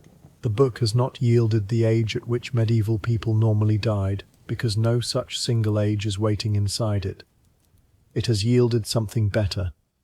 Evidence that adult careers continued, mortality changed over time, and the surviving sample must be named. You release the note. It travels onward toward fields worked by fewer people than before. The outgoing note links recorded obligation to unrecorded calculation. A household will weigh the offer using time, strength, kin, and alternatives that the clerk's line cannot contain. The receiving household will bring knowledge the office lacks. How far the field lies, which worker is available, what other obligations crowd the week, and whether the proposed terms make future effort possible. The closed book remains behind. Elsewhere, a wooden shutter is being opened. You are with a representative adult household in later 14th century England, after an epidemic wave has passed. No illness enters the room. The friction is in the altered morning outside. A nearby holding lacks its former hands. Work that once had several claimants now waits. Wages, service, rents, and customary obligations have become subjects of sharper negotiation. The household's goal is modest. Assemble enough labour, take on only what can be managed, and restore a routine that carries through the week. On the table lies a notice of terms, or a remembered message from the manor, not an invented document with invented names. You lift the wooden bar and push the shutter outward. Air enters. So does the view of land whose value and burden have changed because the number of adults available to work it has changed. The clerk's blank line has become a visible vacancy. The question is no longer how many years one adult might have in an abstract medieval world. It is how adult expectations could change sharply between decades, when mortality shocks changed the world around them. The opened shutter also marks a change in scale. The clerk could preserve a transfer in one line. The household must turn that line into days of workable effort. You step outside and cross the yard toward the boundary of the available holding. The field is not empty in the dramatic sense. Grass moves along one edge, a gate hangs where it hung before, and neighbouring strips are still worked. The emptiness is administrative and practical. Fewer adults are available for the total work expected in the district. A task that once attracted several labourers may now require a better offer, a different schedule, or the household's own hands. The manor would prefer obligations to continue with the steadiness of ink after it dries. The people required to perform them have introduced a shortage. You rest one hand on the gate and look over the ground. It is the sort of moment when an average can become absurdly static. The myth keeps medieval life fixed at 30, while the village economy is changing its terms from one decade to another. The labour market, unlike the caption, has noticed who is still alive and available. That is the one quiet comparison here, and it can now recede. Your concern is narrower. Can this household take the additional work without promising more than its members can perform? The gate offers no abstract solution. Its distance from the house, the condition of the boundary, and the competing demands on adult time will decide whether the opportunity is useful. You walk the boundary at an unhurried pace. One strip needs clearing before it can be used well. A fence line requires attention. The distance to the household's existing work matters because every added journey consumes time. Taking land is not simply gaining land, it is accepting rent, labour, maintenance, and the risk that weather or illness will make the bargain harder. After severe mortality, surviving workers could sometimes bargain from a stronger position because employers and landholders needed hands. Research on the later Middle Ages compares the crowded low-wage conditions before the Black Death with the labour-short decades that followed. The change was not a gift distributed evenly. Status, sex, local custom, legal pressure, and access to land shaped who benefited. You stop where the boundary meets a path and estimate the daily walk. A new holding might improve the household's position, or it might spread the same labour too thin. The decision turns demographic shock into ordinary arithmetic. How many hands, how many hours, how much rent, how much food, and how much uncertainty can be carried without losing the routine already in place. Every obligation has a season as well as a quantity. Work that seems manageable in 1 week may collide with harvest, repair, paid service, or care in another. The household also considers timing across the year.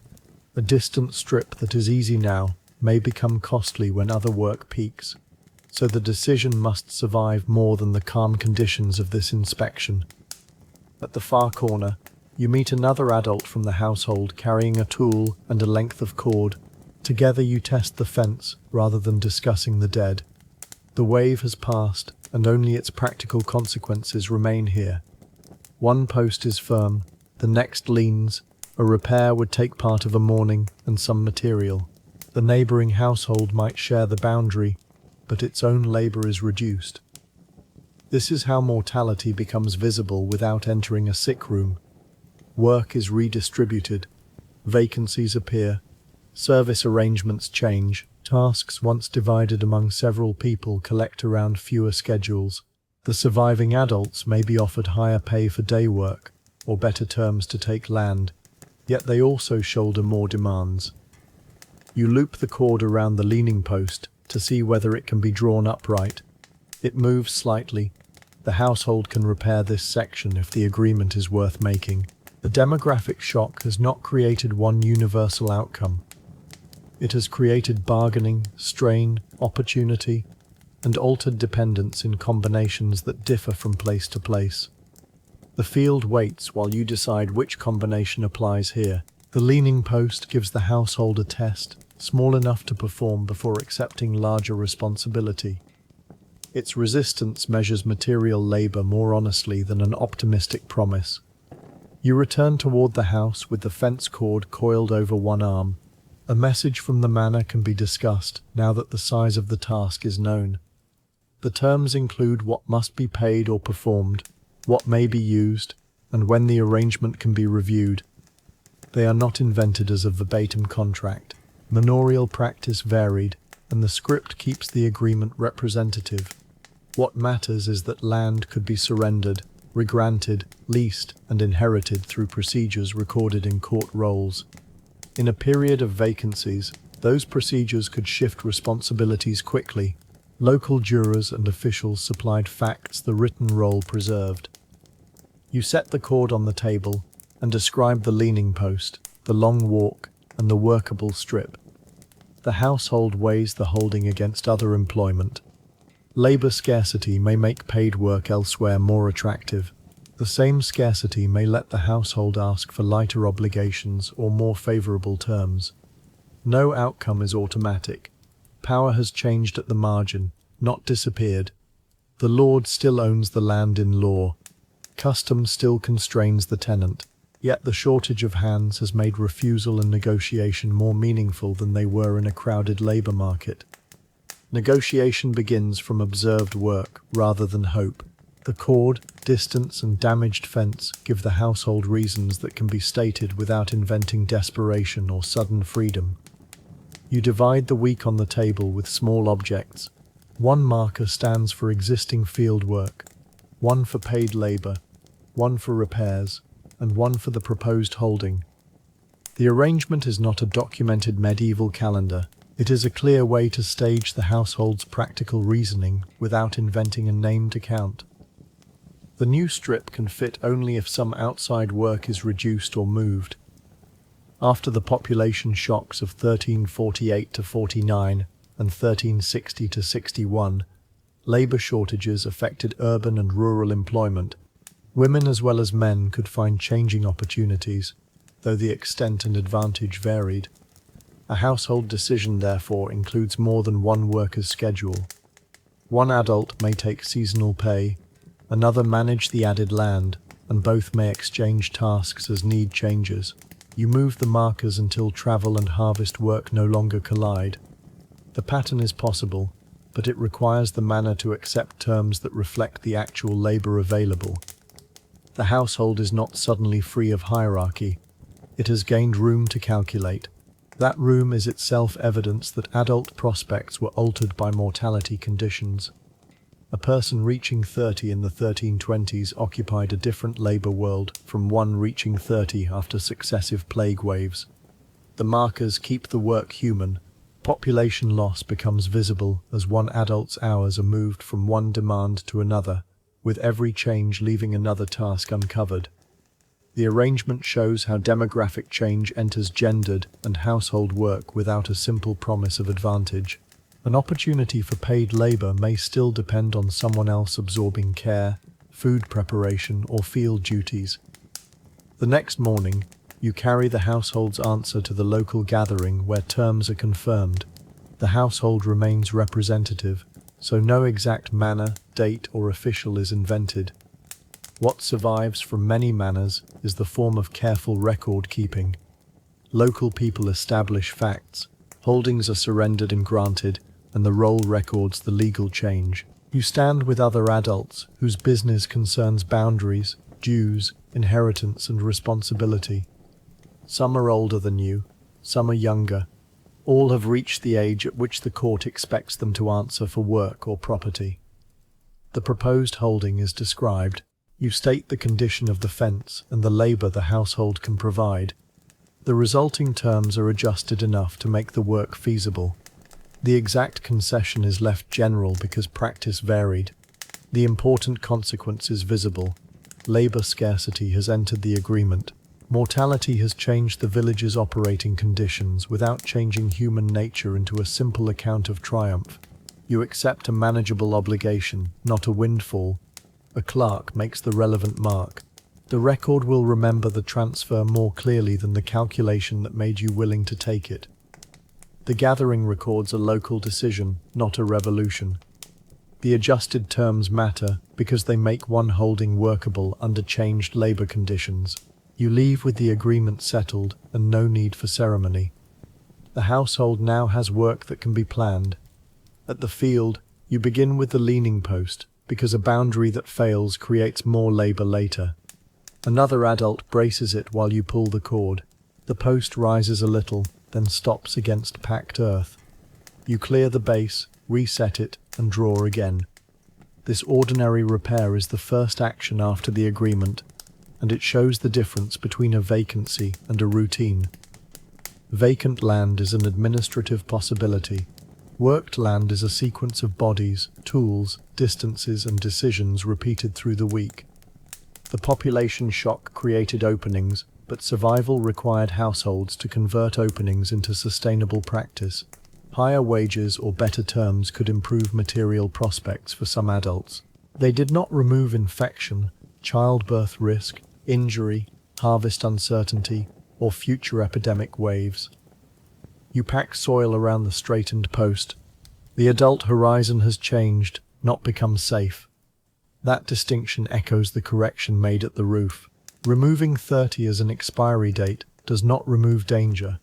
It restores historical variation, which includes moments when the same age carried different economic possibilities. Straightening the post also creates a first shared success. The household can now judge the agreement by a completed consequence, rather than by words alone. With the boundary stable, you mark the first strip to be cleared. The household chooses a modest section, rather than attempting the whole holding at once. This decision lowers the pace while keeping action. One person loosens growth along the edge, another gathers what can be removed. You work toward a visible endpoint, the old marker stone, and stop there. The changed labor market is present in who is not hired and who is. A neighbor may exchange a day rather than accept a fixed service. A worker may choose the better paid task among several demands. Such choices were shaped by law and custom, and surviving evidence is uneven. Yet the broad shift from labor oversupply to shortage after epidemic mortality is well supported. You clear another narrow length. The ground beneath is not transformed by demographic theory. It responds to pressure, weather, and repeated work. The household's expectation is practical. This strip can be prepared, used, and maintained within the available week. A mortality shock that once emptied places is now measured in the careful refusal to overfill the schedule. Stopping at the marker stone prevents opportunity from becoming overreach. The bounded strip is enough to establish use and preserve strength for tomorrow. The bounded first section gives the household evidence about pace, soil, distance, and fatigue. Accepting only what can be tested keeps the new opportunity from turning into an obligation that weakens everything already sustained. At midday, you compare the cleared length with the time spent. The result is slower than hoped, so the week's plan changes. One day of outside labor will be declined, preserving enough time for the new holding. The decision carries a cost and a benefit. Cash or payment from the declined work is lost. The household gains control over land that may support it later. Medieval rural people made such calculations within constraints, and court records preserve abundant evidence of buying, selling, leasing, inheriting, and transferring interests in land. The old image of passive peasants waiting beneath fixed custom does not fit the lively record of local transactions, neither does a modern fantasy of unrestricted choice. You move one marker from the week's plan and place it beside the new strip. The adjustment is small enough to keep. A changed mortality regime has shifted the balance between labor and land, but the household still has to test every promise against daylight and strength. By the time work resumes, the question has narrowed from why the decade changed to whether this particular routine will hold. The plan now includes refusal as well as acceptance. That balance is one of the practical ways labor scarcity altered adult choices after severe population loss. You resume at the marker stone and work back toward the gate. The cleared edge makes later movement easier, and the second stretch goes more quickly. Routine begins when yesterday's effort reduces today's friction. The household has not returned to the world before the epidemic. It is building a different ordinary pattern from altered numbers of people and altered terms of work. This is why a frozen medieval life expectancy is so misleading. Mortality is not only an average at the end of a table. It changes households while people are alive. It changes who is available to marry, hire, inherit, witness, teach, and share a boundary. It changes the value of land relative to labor. It can change whether a young adult enters service. whether a widow keeps a holding, or whether a family accepts an extra strip. The effects are neither uniform nor permanent. You reach the gate and clear the last rooted clump from its path. The gate now opens without dragging. A small consequence follows from a large historical shock, separated by time and many decisions. The consequence matters because routine is where populations become lived experience. The easier second passage shows how routine accumulates. A repaired gate and cleared edge return time to the household on every later visit. A few days later, you return with another adult to divide the next tasks. The fence remains upright. The cleared strip is still manageable. The agreement has survived its first test. Work elsewhere in the village has not disappeared, and a request for help arrives before noon. You accept only the part that fits after the holding's needs.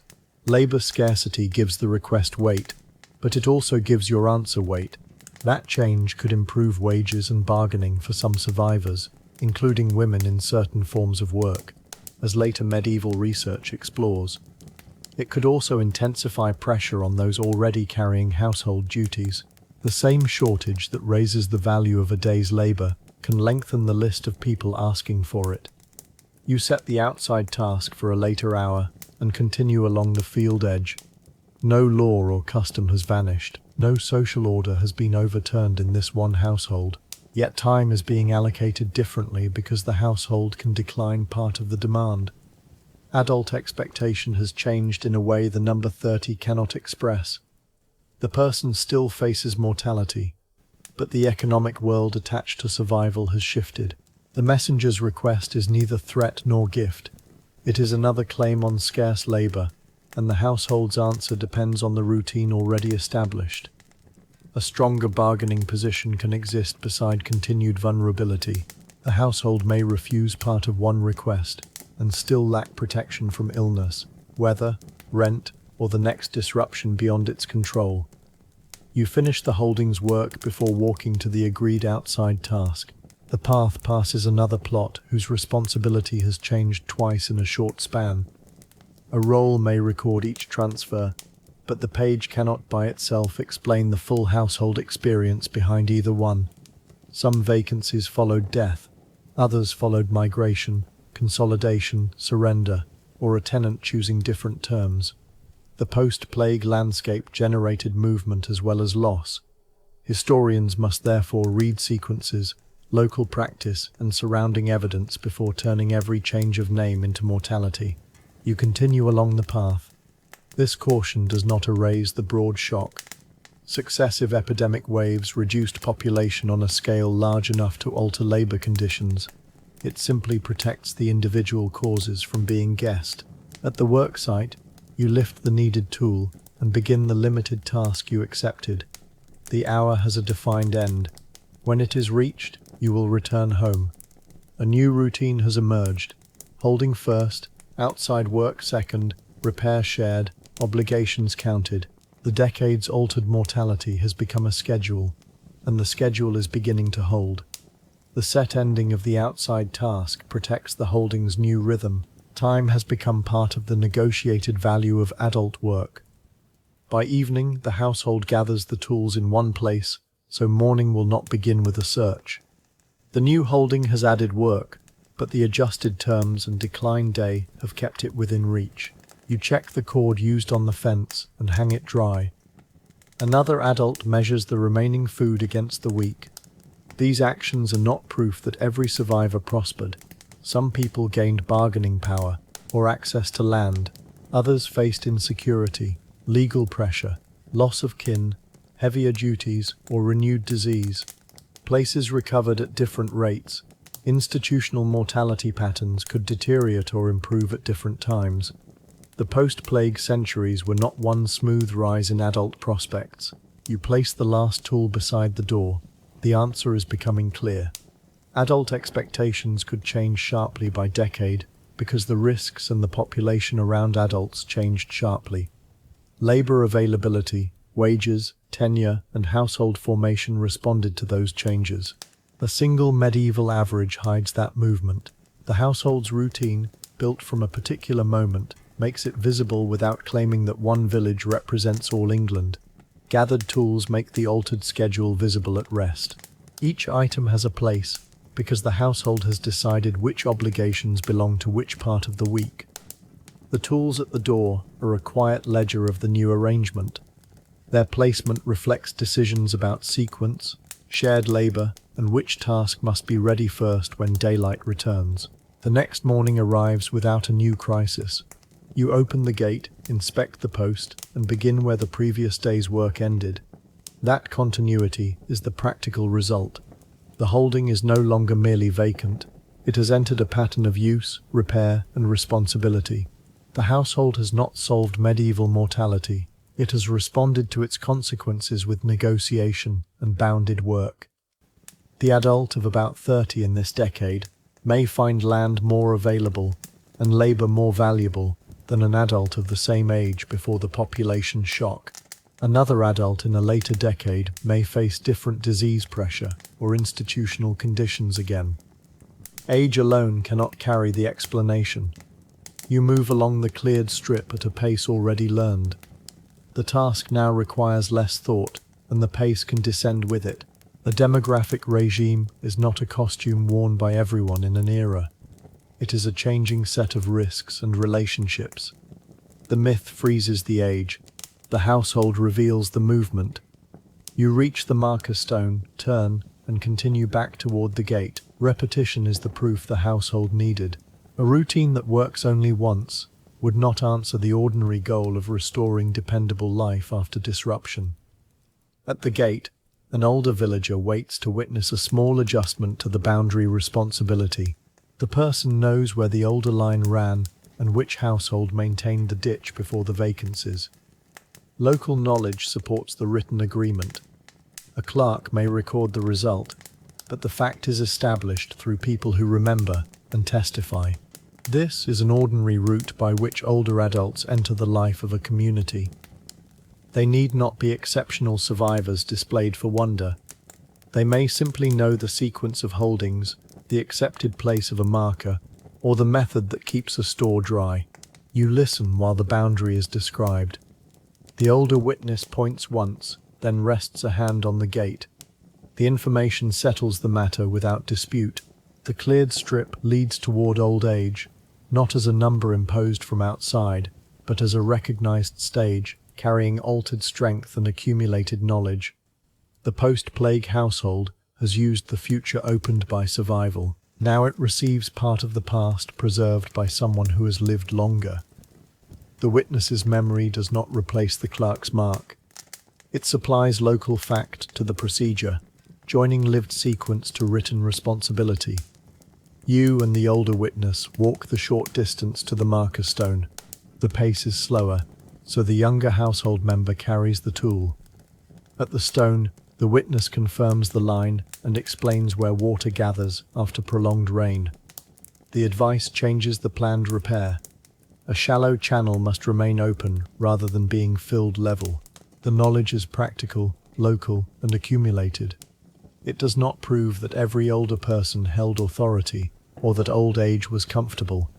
It shows one way an older adult could remain useful within shared work. The household accepts the guidance and clears the channel.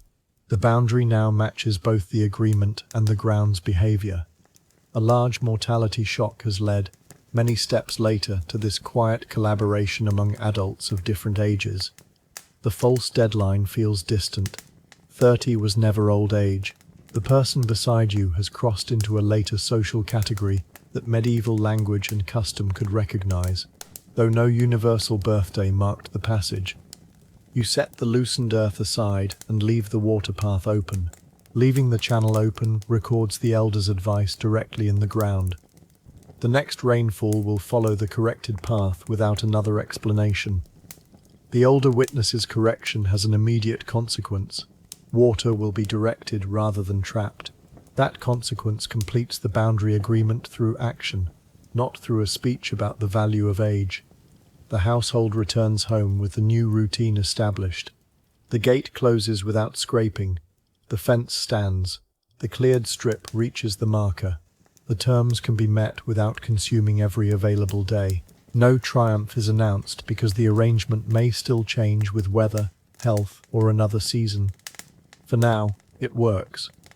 The older witness carries no tool, yet the corrected channel remains because of remembered experience. That image leads gently toward an older pair of hands.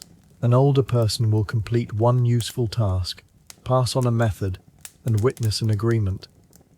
The older person's work will be lighter and the action quieter. There will be no attempt to turn one older adult into proof of universal longevity. The point is simpler and better supported. Medieval communities had language for old age, contained middle-aged and older people, and could assign them recognizable roles. You place the field cord beside the roof cord already stored in memory. One held a repaired house, the other held a repaired boundary. Both were tied for days beyond the moment of tying. The completed holding settles the question of this decade. It shows change through work, terms, and routine, then lets those details settle before the older person's task. The cord from the field becomes a quieter cord looped around the lid of a household container. You are beside a representative older person in a medieval English community as the day's light begins to lessen. No exact village, name, or birthday is supplied.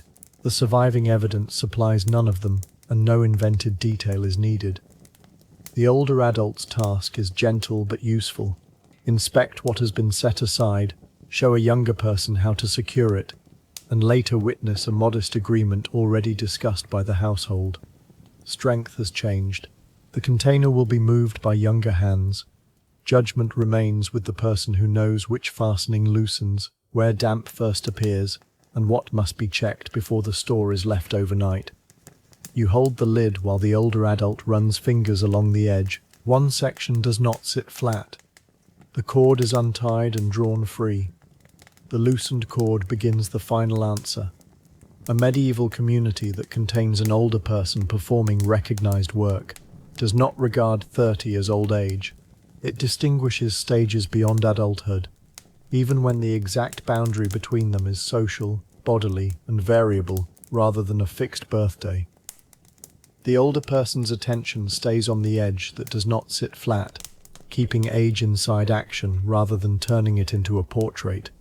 The lid, cord, and older hand are already familiar forms, allowing detail to soften rather than announcing a new world. The younger adult lifts the lid and sets it aside. The older person examines the contents without adding a new historical claim about a particular crop or storage custom. What matters is the method. Look for signs of damp, remove what should not remain, leave air where the household practice requires it, and close the container securely.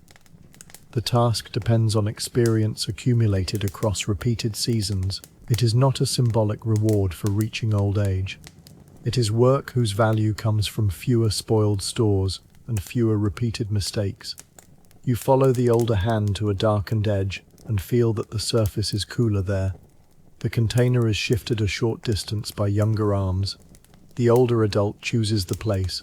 Roles divide according to capacity, rather than vanishing at one age. Medieval ideas of the life course included childhood, puberty, adulthood, and old age as distinguishable phases. The language and meanings varied across texts and communities, but old age was culturally legible. The person beside you has not become ancient at 30. This is a later stage, reached by fewer people than today, and it still contains purpose. The younger adult learns where to place strength and where to wait for judgment, allowing the work to remain shared. The older person asks for the cord again. You pass it over and watch the first loop form. Archaeology can support the existence of middle-aged and older adults, but it cannot usually name this movement or this household. Skeletons may reveal aspects of health, diet, injury, work, and age at death. Adult age estimation becomes less exact than the ages of children whose growth follows more visible stages. Researchers often work with broad categories, and methods continue to improve. A label such as middle-aged or older adult is not a hidden birthday. It is an estimate built from biological changes, preservation, and available parts of the skeleton. The cord crosses the lid and returns beneath the older hand. The evidence changes what you understand, then the action continues. Older adults are present in medieval skeletal collections. Their exact ages may remain uncertain. The community around them is reconstructed from burial, settlement, and written evidence, each with limits. The task before you is therefore staged as plausible and representative, not recovered as the private evening of one excavated person. The loop tightens enough to hold. The broad category is enough to establish later adulthood, while leaving the unknowable exact age untouched. A second loop is needed, because the lid still lifts at one corner.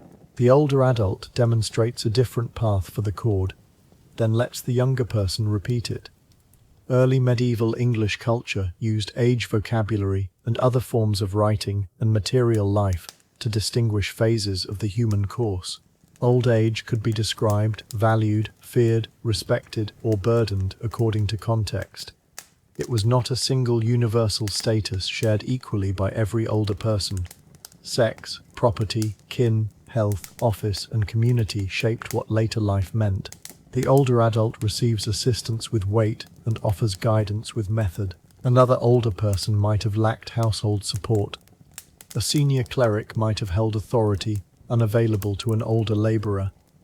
A widow with rights in land might occupy a different position from a dependent servant. The cord passes into younger hands. The path is followed carefully, crossing the same points without copying the older person's pace. Social categories are learnt in similar ways, through language and expectation as well as bodies. The younger adult knows this is an elder without requiring a numbered threshold to be spoken. The second loop carries the lesson into another pair of hands, where social recognition becomes practical continuity. The repeated loop lies flatter. The older person presses it once and approves. At medieval Horum Percy, skeletal study includes young, middle-aged, and older women. That simple range matters because it places later life inside a real medieval population, not only in stories about bishops or kings. It does not tell us the women's names, household tasks, or exact birthdays. Nor does it turn one village into all England. It establishes that age-related biological differences survive, and that women reached later adult categories.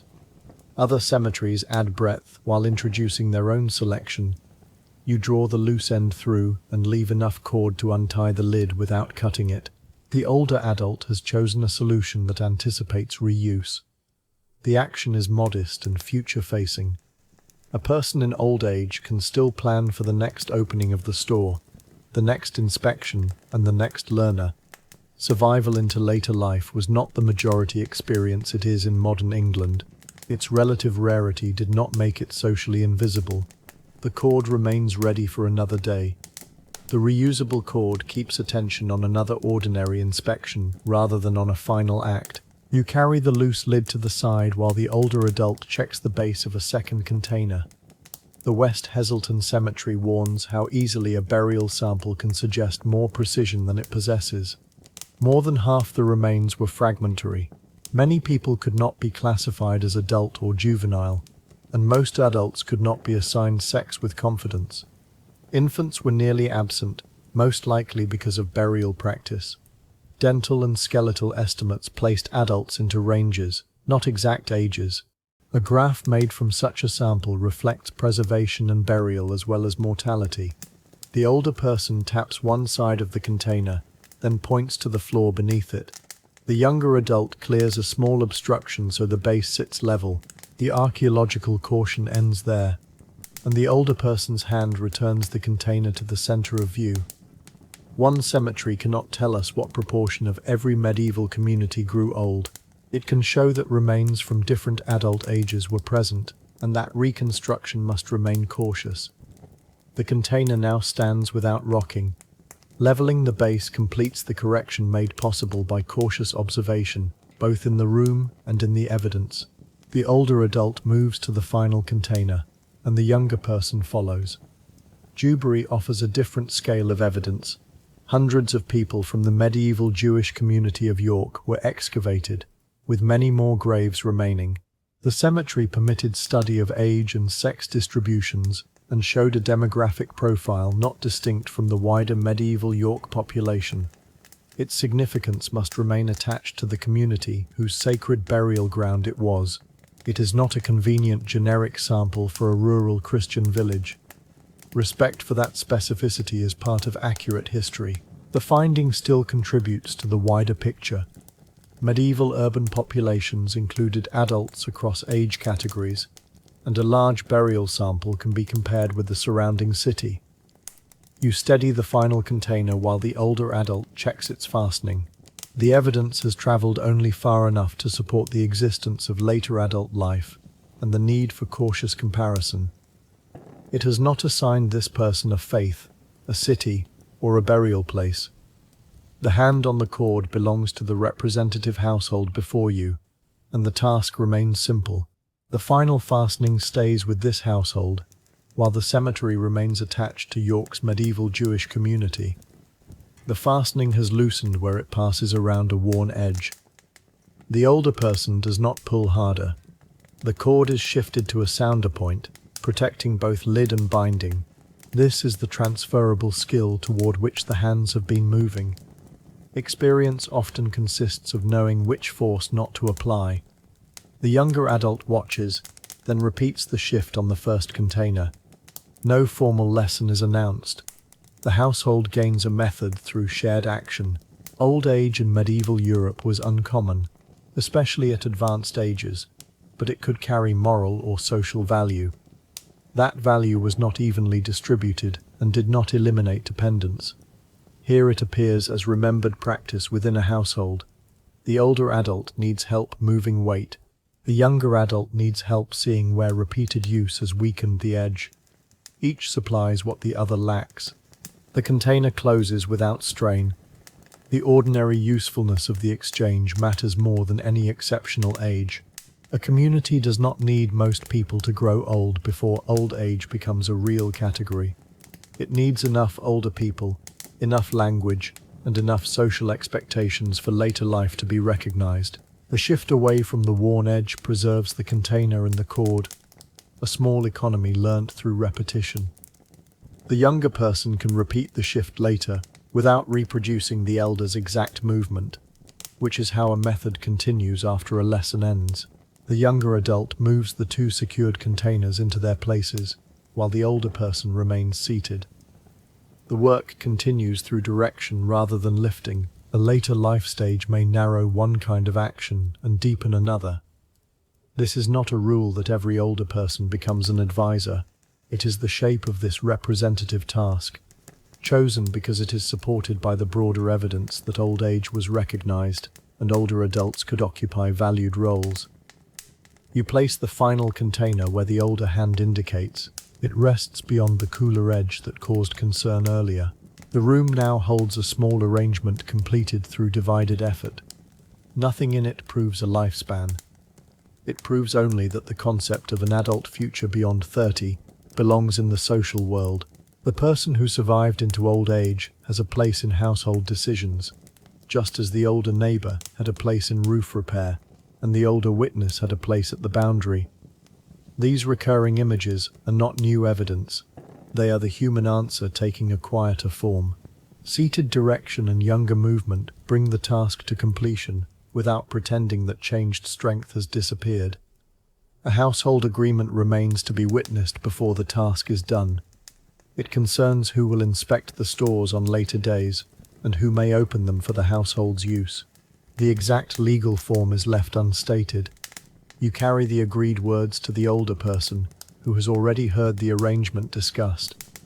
The elder's role is not to invent new terms, but to confirm what was said and to remember the sequence. Medieval communities often relied on local knowledge alongside writing. Manor courts used villagers as jurors to establish facts about tenure and custom. Within households, much practical order could remain oral. The older adult listens as each responsibility is repeated. One younger person will check the containers. Another will move them if damp returns. The cord will be untied rather than cut. These details belong to the existing action, not to a claim about universal custom. The older person confirms that the arrangement matches the lesson just given. The agreement is now anchored in both words and demonstrated method. The repeated words match the demonstrated action, so memory and practice support the same modest arrangement. The younger adults repeat the sequence once more slowly. The older witness corrects one point. The containers should be checked before they are moved, so a problem is not carried to a new place unnoticed. The correction is accepted. This quiet authority depends on relationship and experience, not merely years. An older person without kin, property, health, or institutional standing might hold less influence. A senior office holder might hold much more. Medieval old age had no single social outcome. The sources describe ideals, categories, and selected lives. Skeletal remains describe bodies. Legal records describe property and testimony. None makes later life uniform. You watch the agreement settle into its final form. The elder will not perform every future inspection. The younger adults will act, carrying the method forward. Old age here is neither idleness nor endless strength. It is a changed participation in useful work. The household accepts the change without surprise. 30 belongs far earlier in this life course, within mature adulthood rather than at its end. The correction is small enough to retain and clear enough for the younger adults to use without further explanation. The agreement complete, the older person asks for the nearest cord end. The younger adult places it within reach. One final knot secures the container that was shifted from the cool edge. The knot is firm but easy to release. Its purpose is not display. It holds until the next inspection and then yields without damage. The older adult gives the cord a last measured pull. The useful task is finished. Around it, the evidence has answered the question. Medieval communities recognized old age as a stage distinct from adulthood. Skeletal collections include middle-aged and older people, though age estimates are broad and cemetery samples selective. Reaching advanced age was less common than today and shaped by sex, status, health, household, and institution. Yet old people were present, socially legible, and sometimes useful in ordinary ways. The conclusion does not depend on discovering a village full of 70-year-olds. It depends on refusing to erase later life, because an average at birth was low. The knot rests beneath the older hand. The easy release knot leaves tomorrow's work possible, which is the quiet future implied by the elder's completed task. The knot's restraint reflects the whole argument. Firm enough to hold a supported conclusion, loose enough to open when better evidence appears. You lower the lid on a small empty basket used during the work and set it aside. The older person remains beside the secured stores, while the younger adults begin other quiet tasks. No one treats the elder as an arithmetic surprise. The person's presence belongs to the household's range of ages. That is the final correction. 30 is not old in this community. It is an adult age from which work, care, property, teaching, dependence, risk, and further stages may extend. Some people never reached it. Some reached it and died not long after. Others lived into middle age and old age. The distribution is uneven and historically changeable. Life expectancy at birth summarizes all of those outcomes from the beginning. Remaining life expectancy asks a different question after survival to a later age. The room no longer needs the definitions repeated. They have become objects in place. The roof repaired by an adult. The ledger closed around a selected sample. The holding worked after a shock, and the store secured under an elder's guidance. The 4 resolved objects now carry the argument with less language, allowing definitions to recede into familiar work. The older person rises with assistance and walks to the doorway. The movement is slow enough for the others to adjust without comment. Outside, the light has nearly left the yard. The household agreement remains inside with the tied containers. The person has completed a useful act, transferred a practical method, and confirmed who will continue it. Nothing further is required. Old age is real here without being romanticized. It can include fatigue, dependence, narrowed strength, remembered skill, and recognized standing at the same time. The person pauses at the threshold and looks back once to see that the nearest lid sits flat. It does. The younger adult checks the cord by touch rather than sight, repeating the lesson. The action creates no new question. It confirms what the work has shown. A community that made room for this stage of life did not believe adulthood ended at 30. It knew that some people continued, changed, and remained part of the work. The last glance checks only what has already been secured. The elder adds no new instruction at the threshold. The doorway closes against the evening air. Inside, the containers stay where they were placed. The younger adults do not reopen them. The agreement has been made, and the method understood. The older person's work is complete. The older person's task joins the earlier work. Fastening a roof, ordering a ledger, straightening a boundary, securing a store. Each action assumed consequences beyond the minute in which it was performed. Each belonged to adults situated differently in age and circumstance. The historical sources remained partial, yet together they removed the false deadline. The room grows quieter around things now in their proper places. No statistic hovers over the older person. No birthday is invented.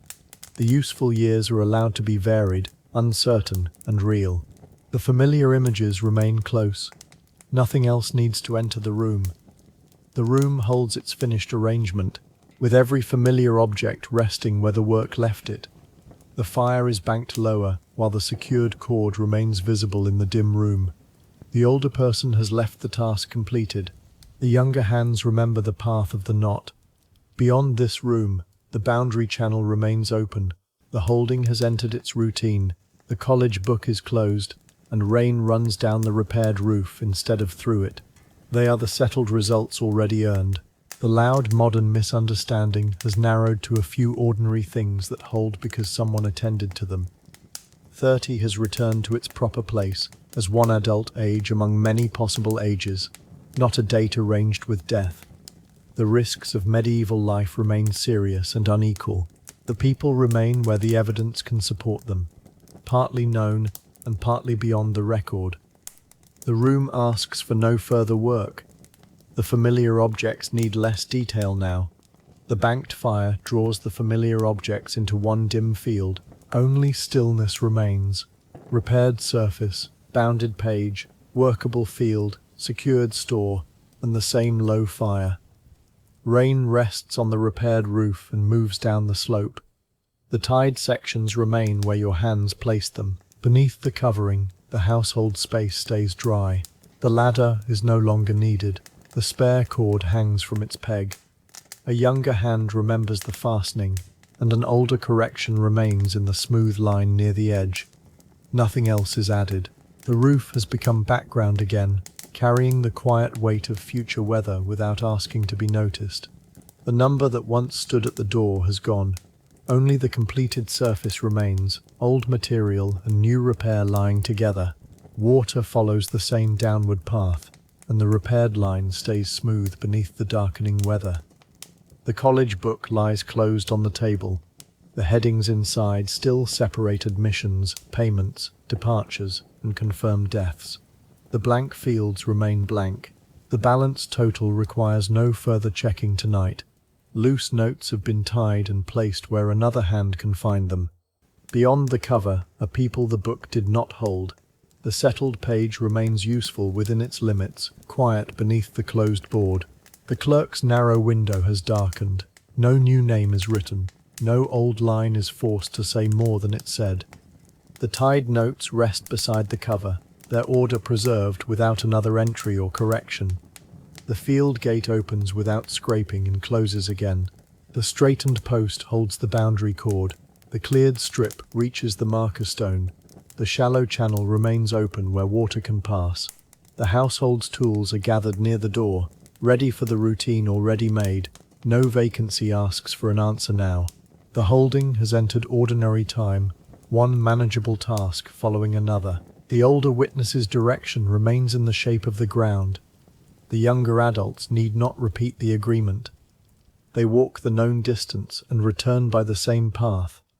The open channel, straight post, and known path remain exactly as the household left them. The containers stand away from the cooler edge. Their lids sit flat. The cords cross the sound places and leave enough length to be opened later without cutting. Younger hands have learnt the path. The older hand has completed its final pull. The household agreement rests with the finished arrangement, requiring no further words. Nothing is moved. Nothing needs correcting. The room contains the useful result of shared strength and remembered skill. 30 is not present as a boundary. The stages of life remain unnumbered in the dimness, visible only in the work already done.